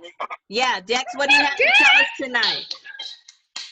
Well, that you all have taken a brother way back, because early in the 80s, a cousin of mine. Hold on. Let me take off the Bluetooth right there. Cool. Hey, Dex, thanks for calling us. I like the hair. I see you over there, Jackie. I like them braids. Thank you. Looking all fresh over Hey, there. Dex, I see are you still there? Oh, I'm sorry, Dex. I was giving Jackie some props. I think guys, I'm sorry, we lost Dex. Maybe he'll call us back. Yeah, Dex All right, gotta call me get some back, more. Big Dex. Yeah, Dex gotta get him some Wi-Fi. What Shout out happened? to Big Dex. King. What up, Dex?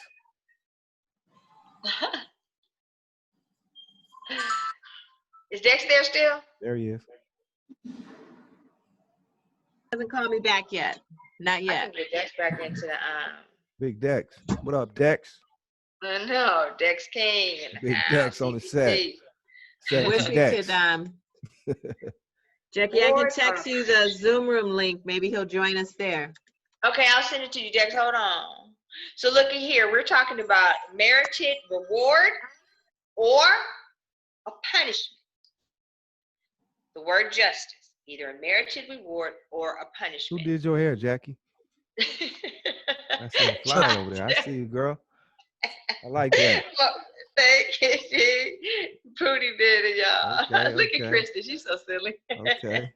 Okay, I like that. Oh my, you like it? Thank you. So Yeah, for sure. Hey guys, I got Dex back. You ready? Dex, talk loud Wish for they me. cut all that shit out. There you go, Dex. Can you hear me now? Yes. Okay, yes, Dex, they can hear you. Now, right? Yes. Okay. Yes, like I'm saying, you guys take me back in the early 80s. I had a cousin that lived in New York, and when he came down here, he had a gang of albums with him. Yep, we hear you, homie. Checked out again? He was getting ready to say something. Dex? I think we have some technical difficulties. I'm Well, sorry, maybe guys. you could can we just send Dex the I'll send you the link to We're gonna send to send you the Dex. link, Dex. Just hold on. We're gonna send you a Or you link could where you text. Hold text what tight, he's Dex. saying. Okay, can type hold it Charlie, tight. Mr. Charlie, what's happening over there? Charlie, I'm what's saying, happening in my yo, man? You can just log I'm into hoping it Dex Went can on get through. I want to yeah. hear Dex's question. through the Zoom. Oh, Me too, Charlie. Oh, Dex had a question. I love Okay. you. Thank you. Tapper the Don. What up, Tap? My man, I didn't give you really, I didn't greet you earlier, man. Good evening, Tap. Oh, that's all right, man. You came in smooth like you always do. I know you now, Killer. I feel as though I know you, man. You chilling. For sure. Fam. We family, Tap. Much love, homeboy. Mr. Charlie, when you see everything that's going on in the streets and we've got the Zoomers and the millennials doing what they do, how do you feel about it? I mean, how do you feel about the protest and where we are as a people? It's kind of a mixed feeling, at one side, I understand what they're doing. And then another side of me, like, I don't want nobody to get hurt from it. I don't want nobody else to die. because I know that's more easier to happen than justice. You know what I'm saying? So it's mixed feelings when it comes to that. You know, I want to see something happen. So I'm looking at it to a point. I think we're going to get somewhere. I don't know if we're going to live to see everything, but it looks like a lot of the older racist people are dying out. And I think it's so many biracial things going in, like couples and babies being born and couples, marriages. I think, you know, the younger generation is understanding it a little better. And I think they're going to move that racism out the more as the years to come, you know. So I just, you know, if that answered the question, you know. It absolutely does. I know there was I don't want to like just give out stuff that I don't know what I'm talking about. Hold on. There's this gentleman. Here we are here. He is an ACLU attorney. And this gentleman talks specifically about the heritage and hate and the essence of the Confederate monuments and the whole civil rights movement. And what this brother does is he goes into detail and he talks specifically about what was happening when these monuments were built. These weren't things that were built in the 1800s. You see what I'm saying? When slavery was at its height. These are things that were built in the 1940s, 1960s, specifically around the civil rights movement.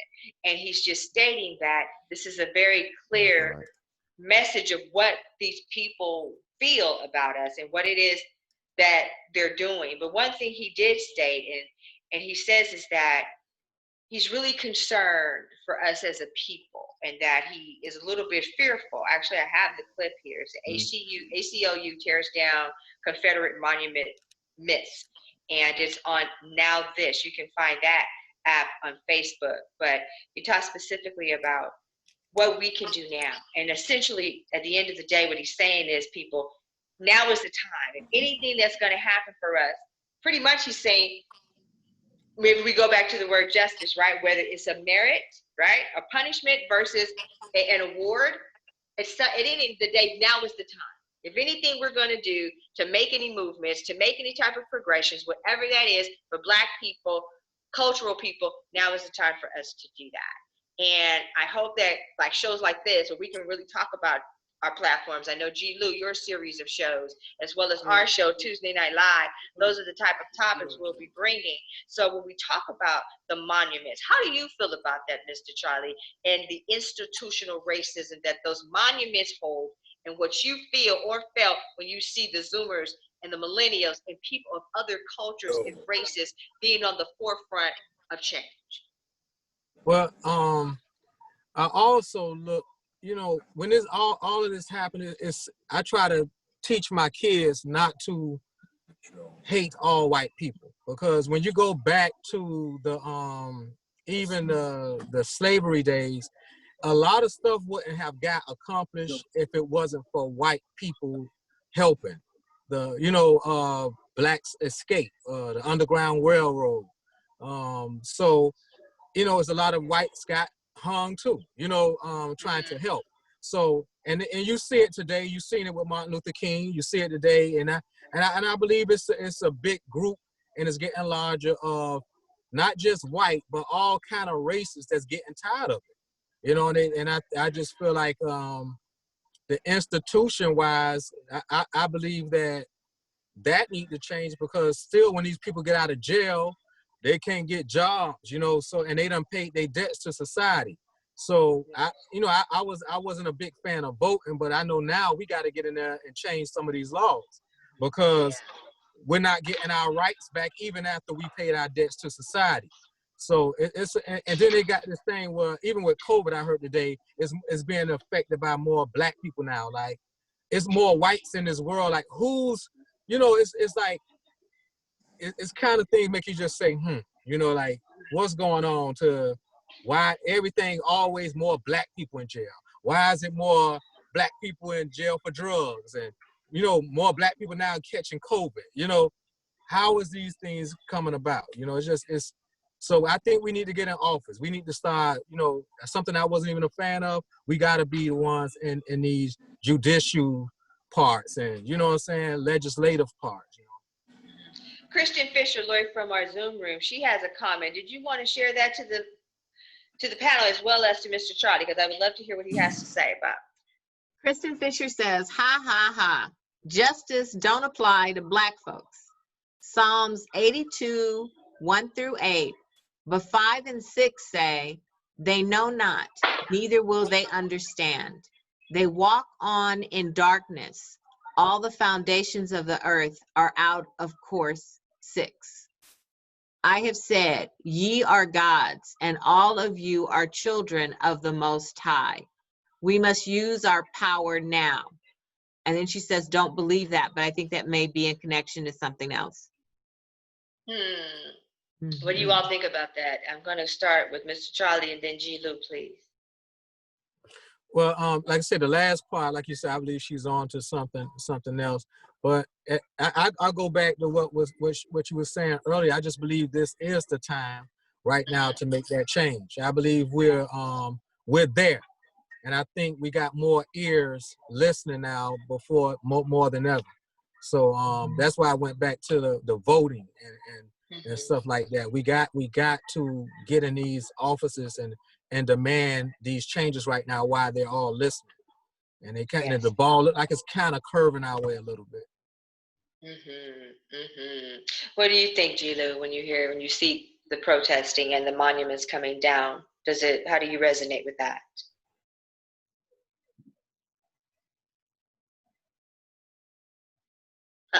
It's like you're muted.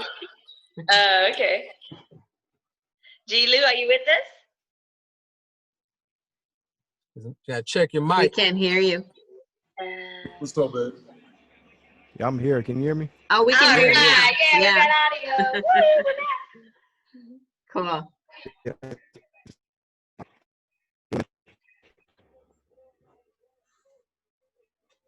Can you hear us? Yes, I can hear you. Okay, we can hear you now. You're perfect now. Thank you. What are your thoughts about the monuments coming down, G-Lew?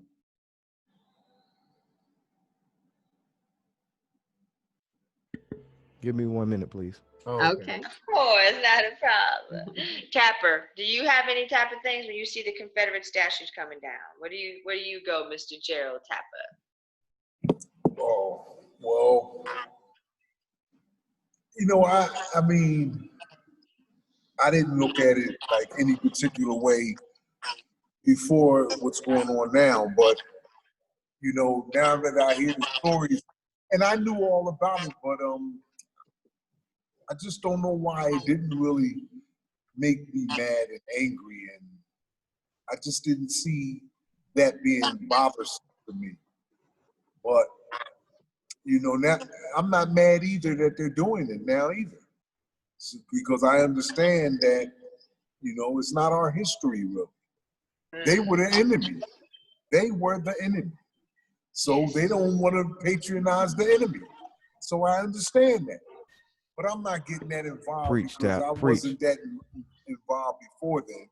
So I'm not, you know, really making a big issue out of it now. But I do recognize and I do realize why they are. They're the enemy. These people like Lee, General Lee, and listen, like a friend of mine told me, they're not putting Benedict Arnold's statue up. Why are these putting all these other enemies' statue up? You know what I mean? You feel me? Makes sense. I do, but they're coming down. I don't know. Do we think the walls of racism with those they're gonna make it seem like it's coming down. I don't think that's gonna solve it. Monuments. No, but it's actually, not gonna solve nothing because we still see it going on right now. Every day with the social media, you're able to see news, pictures, or videos of stuff going viral of people doing stuff you never would have thought. You know, ladies and people still calling people niggers and all this type of stuff. I mean, in this right now, the climate that we're in with Trump, he's making it comfortable for people to do this. You never, even though it's always been there, it just took down the blindfold, I think, you know, so it's bad, but it's good. Trump has really exposed the world to what really is really real out here. I think that's what he has done. I'll give him credit for that. But what do you say to those that say you gotta call? Yeah. he's exposed the world because you see everybody is comfortable. You see the stuff that's going on every day. The police killings went up, even though they've been there, but they've gone up. We see the stuff going on with this Aubrey guy with just.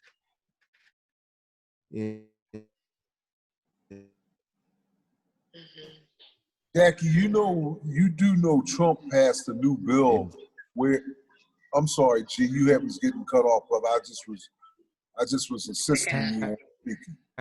It's his screen stuck. Yeah, your screen is stuck. That we don't never heard of, where they hunt people down, and we seen people in Texas. Go ahead. Oh, okay. Yeah.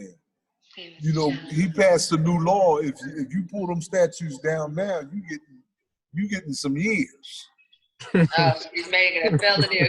Well, enough of them have come down. So, but I don't know. I guess I like to piggyback on what you're saying, Mr. Charlie. There is definitely a new world order in which we are living. Will it go back? I'm gonna say no. I think we see what we're seeing and we know what we're knowing. They're going back in terms of the racism, the supremacists. They're doing what they've always done, if you think about it. I think it's just more cameras now. There's more footage of it, and people are more aware. And I know his campaign of making America great again. And I know what I've seen since the killing of Mr. Floyd, it can't go back. The millennials, the Zoomers, the other cultures, the other races won't let it go back. Will it be something just as effed up? Possibly. Will it be better? Hopefully. But going is too many, and that is what they are so deathly afraid of, and that is what they know. Let's take it from two levels. From a humanistic perspective, or in terms of in the flesh, if you will. In the flesh, these people know the numbers. They can tell us what they want, but they are outnumbered already. Their race is already the minority. It's not gonna be, they are the minority now. And they know that. And that's why they're desperately clinging on to this rafter of white supremacy. And we're gonna just continue to do what we used to do because that is muscle memory, right? That's comfortable to them, right? That's what they normally do. Now let's take it out of the human side of the flesh and let's take it to the spiritual world.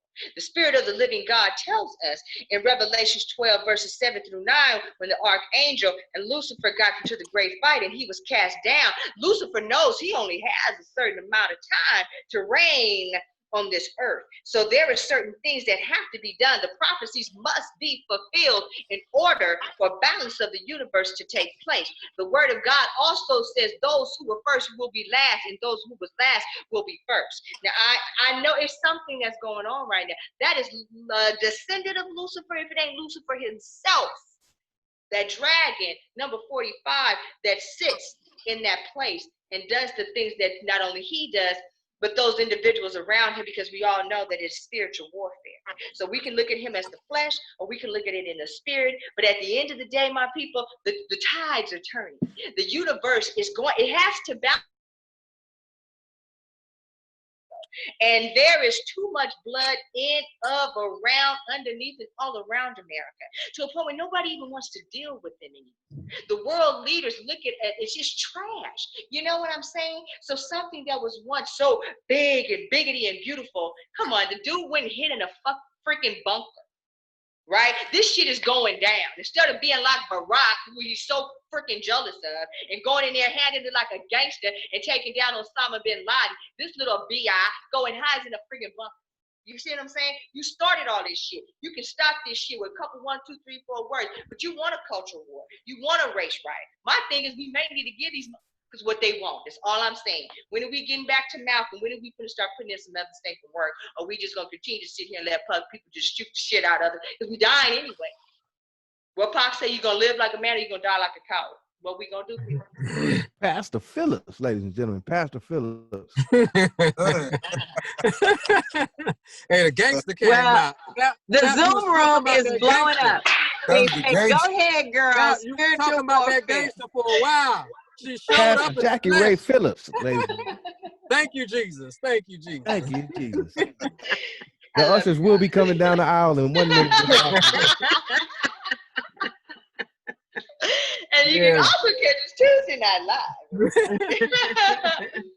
on the wheel, y'all. So I know I got a little razzle dazzle, but that's some real stuff, guys. No, but you was on some good points, and I think that's what's happening. It's getting to the point to where it's gonna be bloodshed, because that's the next step after what you see the young kids doing. It's gonna lead to bloodshed. You know, so let's keep it 100. That's you're not gonna keep murdering people out here, and citizens just gonna keep watching.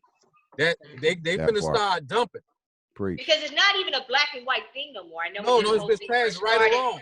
Right, and my daughter used to be so. I'm telling you all the time, baby, it's no longer just black and white. You see what I'm saying? Even though they want to keep telling us that in the media. I know Chris Fisher, you already know. They want to keep driving that in our head and shit. But hell no, it's not just black and white. It's too, like you talked about earlier, Mr. Charlie. We have all these biracial children. Come on, it ain't just that simple. And by their own rules and laws alone, they said if you got an ounce of black in you, you just an inner now. So shit. How can they possibly continue to be the minority? How can you do? Yeah, it's going to fade out. I say we may not be here to see it, but it's going to fade out. And that's the fear. And I'm just saying, you know what I mean? It is what it is. Praise be to God. Hallelujah. Well, as I say, our Zoom room, they say, I hear you, cuz. Your cousin from Florida. And Chris Fisher says yes. And Dexter says 100% pounded. Love you, Sure. I don't know. I went on my tirade, so what y'all got to say? What you think, Mr. Charlie? I'm at a point where what I just said, I think it's going to get to the point where it's going to be bloodshed. And I put a post up recently on my Facebook page. Name somebody or artist you think would have pushed that cop knee off for George. That His neck, and everybody said Tupac. Some people and he got his camera phone out. He got his camera phone out. He could have did what he did, man. What he did, did was just arrested you, homie. You know what I mean? Right. You could have did something to hold that motherfucking camera. Excuse my language. Hold that camera phone up or somebody getting their life took. Like, you saying it yourself. He dying, man. He dying. So what you doing? Yeah, man. I always get an example. Like if I don't think I would have lasted long in slavery. I think I would have got hung because got killed. My mentality. I don't think I would have made it. You know what I'm saying? I feel you, Charlie. Yeah, you know, and I done been shot. I done shot at people. No, it's not, and I'm not to brag or nothing, but I just know my heart. When I see something wrong, I always been that dude. You know what I'm saying? That'll step up in the paint. You know, so. And I'm thankful that I'm not put in that situation because I don't know what I do. I don't know what I do, and I know it's not gonna be good. That part. Yeah. That means you're a real one, homie. You're a real one. Sure. And we need more like you out here. You know. Please believe that. Lori G, what you thinking, sis? Lori G. OG Lori G. I tell you. I mean, I agree with everything you say. What is interesting is, as you say, there is no more a black and white America, right? There's a whole biracial America. And so now I believe that we're being seen as black people as human now, because you have white people, you have Asian people who have biracial children. So they're more invested in this humanistic struggle of racism, right? Because now you discriminating against my child. My kids, yeah. Right? You got my child. You got my half white child. Or you got my half Asian child. And but so now it's a humanistic issue, in my opinion. It's a small population, Lori G. You still got them other population out there that's not biracial or got kids and they hate them niggers, you know, whoever else. You know, still, so we got that problem too. We still got it. You were definitely right about that, G-Lew. We do, and I think that's the population that Trump is counting on. Yes. That 45 wants to speak to. And like you said, Mr. Charlie, and we had a big debate about this on the Tuesday Night Live show with JackieRay and G-Lew, is we got to vote. Yes. We got to vote. Yeah. You know, because people talked a lot on their show about reparations. That kept coming up. Reparations. Where are you gonna get your reparations from? If you don't, put yourself in position, right. right? If you don't change You the people who make these laws, the people who weigh in on budgets, right? If you don't partake in the census, who's gonna bring you your reparations? Lori, I'm sorry to cut you off, No, but go I want ahead. to bring this. I want to bring this to attention. A lot of the people that, like Johnny Cochran, a lot of people don't know this. He was retiring. His last case was going to be fighting America for reparations. Then he all of a sudden died. Wow. Yeah. Khalid Muhammad. Savior. Anybody who's talking that stuff, they somehow get rid of. You know, so they know we owed that. And it's at a point right now, like you said, but I believe that ball is going to come back round to where they're going to have to give us what we owe, what we're owed in this world. Yes. They're not going to give it to us. We got to take it. That part, G. It's coming. They're not going to take it. They're not going to give it to us. We got to take it. Got to take it, right. But we willing to do that, you know? So. What do you say to those who say that Black Lives Matters is a hate group? What do you all think of that? I think that's not a black life, you know, and they don't know that's not somebody black saying, you know. Shit. Well, you got some Black Lives Matter. Nah, because when you say Black Lives Matter, we seeing this shit over and over week after week, even though we just had somebody murdered in front of America. And we thought we were making change, and then we get another dude murdered the next week. Right. You know, so Black Lives Matter meaning that white lie, it's not, because it's not about that. No prejudice shit, man. That's what people don't know, and white people know this shit. They just don't want to speak on it. Black people have never, even though we have every right to be, black people have never, most of us have never been prejudiced or racist in our life. Even though we went through all this shit we go through, you know what I mean? We still don't, you know, we're not racist. We're not gonna talk. We're not gonna just, you know, fuck this, fuck that. You know, if they got it coming, they got it coming. But just on the strength, or just on the just regular, and like how some racist motherfucker, we don't hunt down white people and ride down dark roads looking for people to shoot and kill because they white. Nah, man. I'm sorry. Hey, G. It's like I was saying the other day, you don't see black police making a mistake of killing white people. Like no, that. Never. You know? Never, Charlie. Never. Yeah. We don't do that, homie. So that's what we mean when Black Lives Matter, because black people are the ones getting killed week after week by these police officers, man. You know what I mean? We seen this shit. We seen it with 92, with Rodney King. His shit was going on way before there, but that's when we had cameras. And we seen it with Rodney King and in front of us, and they made it look, they watered it down like it wasn't all that, and this, he maybe deserved it, and they got off. You know, we seen them. We see it 20 years later, 30 years later with this cop kneeling on somebody's neck, and we got to see him being murdered. His breath took away, and they think that's justified. It took a week for them to arrest him. Come on now. Right. And another thing. Go ahead, Mr. Charlie. Well, what I was going to say right now, what we seeing also on the street, I meant to say this earlier. What the movie, I forgot the Nat Turner. What was the name of that movie? Oh, the Nat Turner movie. Shit. Yeah, but you know what? Yeah. Right. I got you. Okay. Runaway So basically, A Nation. Birth of a Nation. Birth of a Nation.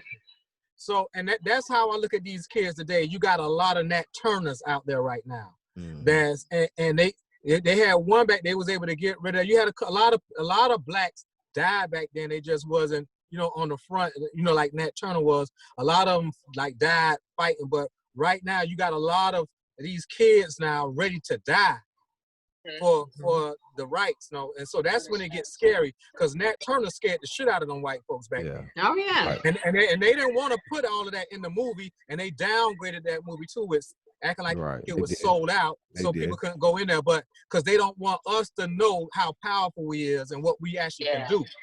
So I think it's now getting to the point to where you got a lot of Nat Turners now. You know, they saying we finna be Nat Turners, and they see it. So they got to start getting some convictions, because we're not happy with arrest no more. This shit ain't gonna happen, no. Yeah. No. But let me ask you this, Charlie, let me ask you this, and the panel, do we have to, even though when a black person gets killed and we're seeing it happen, is it up to us though to still we march and and the police and we need to make something happen, but is it up to us to let the people know how to deal with the police, man? Because you've been around like me, I've been around, homie, and we spoke about this plenty of times. I've been dealing with this stuff with the police. I was probably 13 years old, first got drawn down on and put on my stomach and head and and did wrong, dirty, you know what I mean? And so, but it's the way you have to deal with these police in order to not be killed or be able to come home, so without because I know a lot of these youngsters, they're not taking, like you said, they're Nat Turners. It's not, you're not gonna handle me any type of way, and they fight back. But we have to know how to deal with the police and able to stay alive, because they will shoot you and kill you.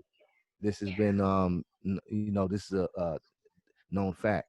So is it up to us to still show them how to deal with the police? Like, let them know sometimes there's not nothing wrong with not about backing down, but knowing how to deal with these police. How to survive, how to get home. How to survive. Because they scared of us. The real issue is that they scared and intimidated by us black brothers, homie.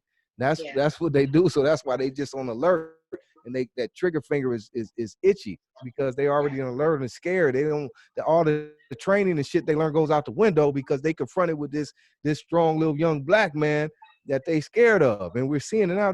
I seen a new video today. You've seen it with the dude beat the police ass, put hands on them. So they don't know what to do, and they pull that trigger because it's there. So is it up to us to still teach the youngsters how to deal with the police when they're in their presence and know how to come home safely? It ain't about back. Anthony was saying that, Anthony Ford from our Facebook, and I've known Anthony my entire life. He says that people think that black men make this stuff up. He says, Jackie, you was a good dude. I love you with all my heart. Compton police jacked me all of the time. And I know this was one of the best dudes that I knew in the CPT. Stayed as far away from bull, BS, as far away from BS could be. You know what I'm saying? So we needed, that's another thing. See how we talked about the voting parties. We need to start doing some self-protection, and just like you're saying, and you and G-Lew say, some educating our men. You know what I mean? Educate them though, because we got to let them know how to deal, like, because I see that's what the problem is. I respect the youngsters not backing down and but still we have to know how to deal with the police, because we see, hold on a second, we see when we do resist or whatever, they're gonna look at it as just you resisted, just like they shot the brother in Atlanta a week ago. And it's a lot of people taking up for the police. Police is mad. They going on strike. They're not coming into work because they feel they were done wrong. Because a lot of people will say, okay, the brother resisted, which he did, but he was unarmed and he did not deserve to be shot and killed. If he got away and ran away and your feelings was hurt, that's really what it was. The dude, the officer, he was hurt. The boy beat his ass, took his little taser, and so he know he was gonna hear it when he got back to the station. They was gonna give it to him. Yeah, we know that. But still, you are trained to deal with these situations. And if the dude ran away and he was unarmed, you just call the shit in. If he got away from you, you got somebody on the loose. He's put the shit out. You got his car, you got his information, you already took his wallet, his ID. Where is he gonna go to? You can meet him at his house. Right. So that was one of the saddest I ever saw, man. And I put that on my Facebook too.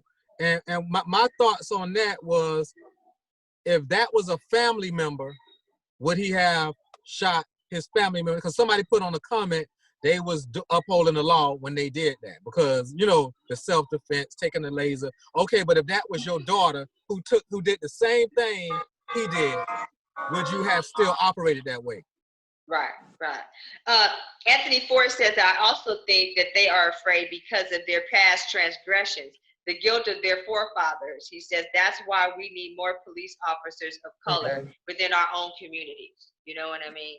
So maybe we can, part of this police reform, we can ask for more cops in our own communities. We got a lot of comment going on here in the Zoom room in the chat. Dexter says, slavery, ... Shit, they'd have hung my ass right after lunch on the first day. Kristen agrees with him. She says, exactly. They would have. Dante says we're not going to go out and hurt them, meaning white people. And Dexter says we're gonna have to come harder than them fools from the legendary North Hollywood shootout with LAPD. They wasn't ready, police. Right now, just don't ask them, why did they pull you over? Please don't ask that. Keep calm. They're gonna tell you. And then Deontay says, nah, we need to defund the police. More cops suck. And Dante says, we don't need police. Would be a better world and community without them. And we have a new listener. I think it's Balu Jat says hello. Yes, hello, Balu. Balu is from Haryana, India in the night house tonight. Well, Balu is with us. Hello. I love you, Balu. All right, we have a new member of our panel. Hello. He's a good guy. Really How you doing? What's your name? I'm not sure how. Can we see him or no? Yeah, No, G-Lew has a guest. Yes, that's me. That's me. Yes, yes, yes. Okay, yes. speak up just a little louder for me. Yes. Audio, right. Trying to get in here and get the audio a little bit better. There you go. That's an amazing smile you have. Yay. What's going on, bro? We can hear you now. Can you guys hear me? Yes. Yes. My name's Don. Hi, Don. Curtis. Maybe got to take your hand off the mic. Try taking your hand off the mic. I think that's the problem. Okay. Go ahead, love. Dexter King says, I used to shoot at some of the firing ranges as some law enforcement personnel, and I've seen these fuckers shoot a pinky toe, fake on a dummy, off from a distance. They kill because they want to! Exclamation marks. I can dig that, Dex. I can definitely dig it. I think it's like big game hunting. Big game hunting. Yeah, I mean, it's like. Can you hear us, Don? You still stuck there? You know, it's I don't know. You know, our time is getting away from us. We've got about 5 minutes left. Whoa, and Mr. Charlie, I love that music, and I really need you to give all of your handles so we can know how to find you, when the album's coming. How can we get our hands on this? Yes, I got the Spotify. I got my Instagram is at MR.CHARLIE 305. Okay, get that just one Charlie more time. 305. MR.CHARLIE 305. Okay. And my Facebook is Charlie Trahan. That's TRAHAN, and Charlie is spelled the same way the other Charlie spelled. Charlie Trahan. Right. And pretty much everything is Mr. Charlie 305 from Snapchats to whatever. Okay, Mr. Charlie 305. I'm just putting that here in the notes on Facebook as well. Mr. Charlie 305. I want to say thank you so much for joining us here on the Poetry of Justice show. We've had an amazing time. We've been blessed. We've had a great time in Zoom. We've had a great time everywhere. But we don't have to completely go just yet. I think we're going to take a break next week. I don't think we're going to broadcast in honor of, I don't know, July 4th. I don't know. We're going to do that because I just want to figure out who Don is, lose guests. You know what I mean? I'm just okay. Fucked up, man. Yeah. Hey, all Did we get that? All right. We're good looking. What I was going to ask you, Mr. Charlie. So, we've got all your handles. And what about you, Gerald Tapper? How can individuals get to you, Mr. Tapper? Yeah, Facebook, Gerald Tapper. Gerald Tapper, GT. That boy GT. In Man. the place to be. Man, GT, you a cold brother, man. Big Tap on my Big Tap. Instagram. Big Tap one. Big Tap I1. I'm sorry. Big Tap I1 on Instagram. And would you like my phone number? Uh-oh, no, don't give them that, Tap. Don't give them that, Tap. Oh, They're gonna be blowing you up, Tap. You have all these young ladies out here blowing you up trying to get that Tap, man. He's he's Tapper.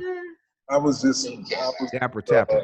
I was just majorly impressed by Mr. Charlie tonight because I really haven't had in a long time had the chance to see him in this format. You know, we talk a lot and we do a lot of business, but in a setting like a professional setting like this, I was like really into him and just he's built for this, man. Yeah, he is. You see how he over there. Appreciate it, man. Yeah, you guys Tuesday Night Live. He's ready. Hey, look at him, Mr. Charlie, man. In that 305 in the major way. In the major way, you see him with the Merino jersey throwback, and you know, that's Miami right there, man. For sure. Miami in the house. No, I have an affinity to Florida, so. Can't wait until he got a lot of passion in his music, and I just, he's been giving me snippets and snippets. It's like giving a starving man a cracker. That'd be the best cracker he ever had. You know what I mean? He gives me snippets of this music, and it's like I can't wait for more. You know? Yeah, me too. I'm so excited. I'm ready to put it out. Hey, we'll have it ready in a minute. Mr. Charlie Tuesday. G-Lew, let everybody know what's going on tomorrow night and what's going on Tuesday night, G-Lew. Let them know. Yeah. I was Sunday, going to let Tuesday. Charlie know. But tomorrow night, you already know what's going down in a real way. We're going to be in traffic like Dayton's and graphics. And you know what Dayton's are, right? And you know what the graphics are. That's the graphics in the paint. Charlie know about that. They ride down there. But OG Sunday, Fabulous Lowrider Oldies. You know what I mean? Me. G-Lew, Flossie B, the boss, Hankster the gangster, and Miss Queen Jean. We gonna take a ride, you know what I mean, in that Cadillac or that Chevy, that Mr. Charlie, that 7 Tray. Sure. We gonna take a ride, baby. We gonna take a ride, man. We gonna give you them classic lowrider oldies that you love from back in the day that your mama used to play on Saturday mornings when we clean up the house. Yeah, that part. You know what I'm saying? But Tuesday, check this out. Tuesday, we coming back with a bang. We got this new show. I don't know if you heard about it, but it's on YouTube, right? And it features that lady right there. See that pretty lady right there? That's Miss JackieRay. You see that lady right there? She behind the scenes. That's the executive producer, Miss Lori G. You know, and G-Lew, and it goes down. And we had Tapper on there last week, and man, it was incredible, man. We had Tapper. It was. Tapper was on there, man, giving up the game, and it was a beautiful thing. You know, that's all I can say. So this Tuesday, we need Charlie. Charlie, you gonna come to Miami? We gonna give him that Miami Vice. Yeah. You know, we gonna give him that Miami Vice vibe, that old school '83. Linen suit with the chest open. That's what we're gonna do. Yeah. We're gonna do that type of stuff, man. Yeah, we're gonna take them, man. We're gonna take them to 15th Ave, man. You know what I mean? Yeah. All that. Tuesday night. We'll have a real funky good time. We can get I actually got shot. I actually got shot on 15th Ave. Wow. No way. Legendary street. That's I'm just letting them know. They don't know, but I'm letting them know, Charlie, that's a legendary street. Yeah, that was a drug hole street. Yeah. So that was on Golden, Lolo. That was Golden. So that was like what they call it in Compton. That's Golden. What they call it in Compton? Crenshaw. Oh yeah, we had what it Compton called Golden on Golden. Yeah, but really though, 15 is like I'm knowing about that. You know, that's the spot. So Tuesday though, Charlie, we could talk about this type of stuff. They got the R&B and the rated PG tonight. You know, we gave him an introduction, but Charlie gonna come on with us Tuesday, and we're gonna get the raw and uncut. You know what I mean? We're gonna get it raw and uncut. Like Luke used to have a peep show. We're gonna get raw and uncut with Charlie, man, on Tuesday night. Let's get it so cracking. Be there with us. It's going down in a real way. Yeah. Tuesday Night Live, JackieRay, G-Lew, Lori Ray Fisher, executive produced it. Yeah. Big Tap gonna be in there to give his stamp. Big Tap gonna stamp it. You know, he gonna put the release out there. Put the release. Yeah. It's good times, everybody. This is our time, our peoples. This is our time, our people. Yeah. Because we're gonna make it our time, not because somebody's giving it to us as our time. Gotta take it. we just gonna take it and use it and do what we got to do. No hurt, no harm. We want peace, we want love, but we want us by any means necessary. And that is us on the Poetry of Justice Show with Jackie Ray Phillips. You can catch me here on yikesradio.com and extendedreadyradio.net. Don't forget to tune in to our YouTube channel at The POJ Show with Jackie Ray. And of course, I need to see each and every one of you, God willing, Tuesday night at the G-Lew Show, G-Lew Show on YouTube. Your girl, Jackie Ray, G-Lew, Jackie Ray, taking it live. Tuesday nights will never be the same. I love you all. Thank you so much for joining us. Jackie, I'm digging that get down through that hair. You got it tonight. You got hooked up. You got hooked up. I know what you like. You looking fly. Ooh, Compton style. OG. Hey, G, let's make it happen, man. For sure, Charlie, we on. I'm gonna be at you, bro. All right. You gonna come roll out? You gonna hang with us, Mr. Charlie, on Tuesday night? Cause me and G-Lew, we gonna have a good time. Yeah, I'm coming. I'm coming now. All right. I'm coming now. Yeah. All right. He on the way. So yeah. We got that, G. Good looking. We got Lori G. Lori G. Love you, Lori. Hey. Love you, Lori. I love you too, G-Lew. All right. Love I appreciate this, y'all. Appreciate it. Charlie. Thank you, Mr. Charlie. Love y'all, man. All right. My mama. Thank Peace you. and love. Love you more. All right. Take care, guys. Lori, thank you, baby. You're God welcome. bless you, Mr. Charlie. So I'll see you Tuesday, right? Yeah, Mr. Charlie, Tuesday. did you get my email? I sent you an email. Did you get an email from me? Well, I'm gonna check it when I get off. I ain't want to log off. You know, I ain't want to leave. Don't even trip. Don't even trip. I sent you email, but you got my emails from the Poetry of Justice Show. So just hit me up, and I know we got more projects that we got to do, guys, collectively as well. So absolutely, we're gonna just all remain connected and just keep this train going. We can't stop. Gotcha. All right. Hey, Tap, make sure that you connect with G-Lew so he gets Mr. Charlie's information. So that I think for the YouTube. I got it. Got it. Okay. And you may want to ask G-Lew if we're gonna play, music and stuff, and send that format to him. Right. So it might be a little different. It might be a little difficult on YouTube. They have a lot of stipulations.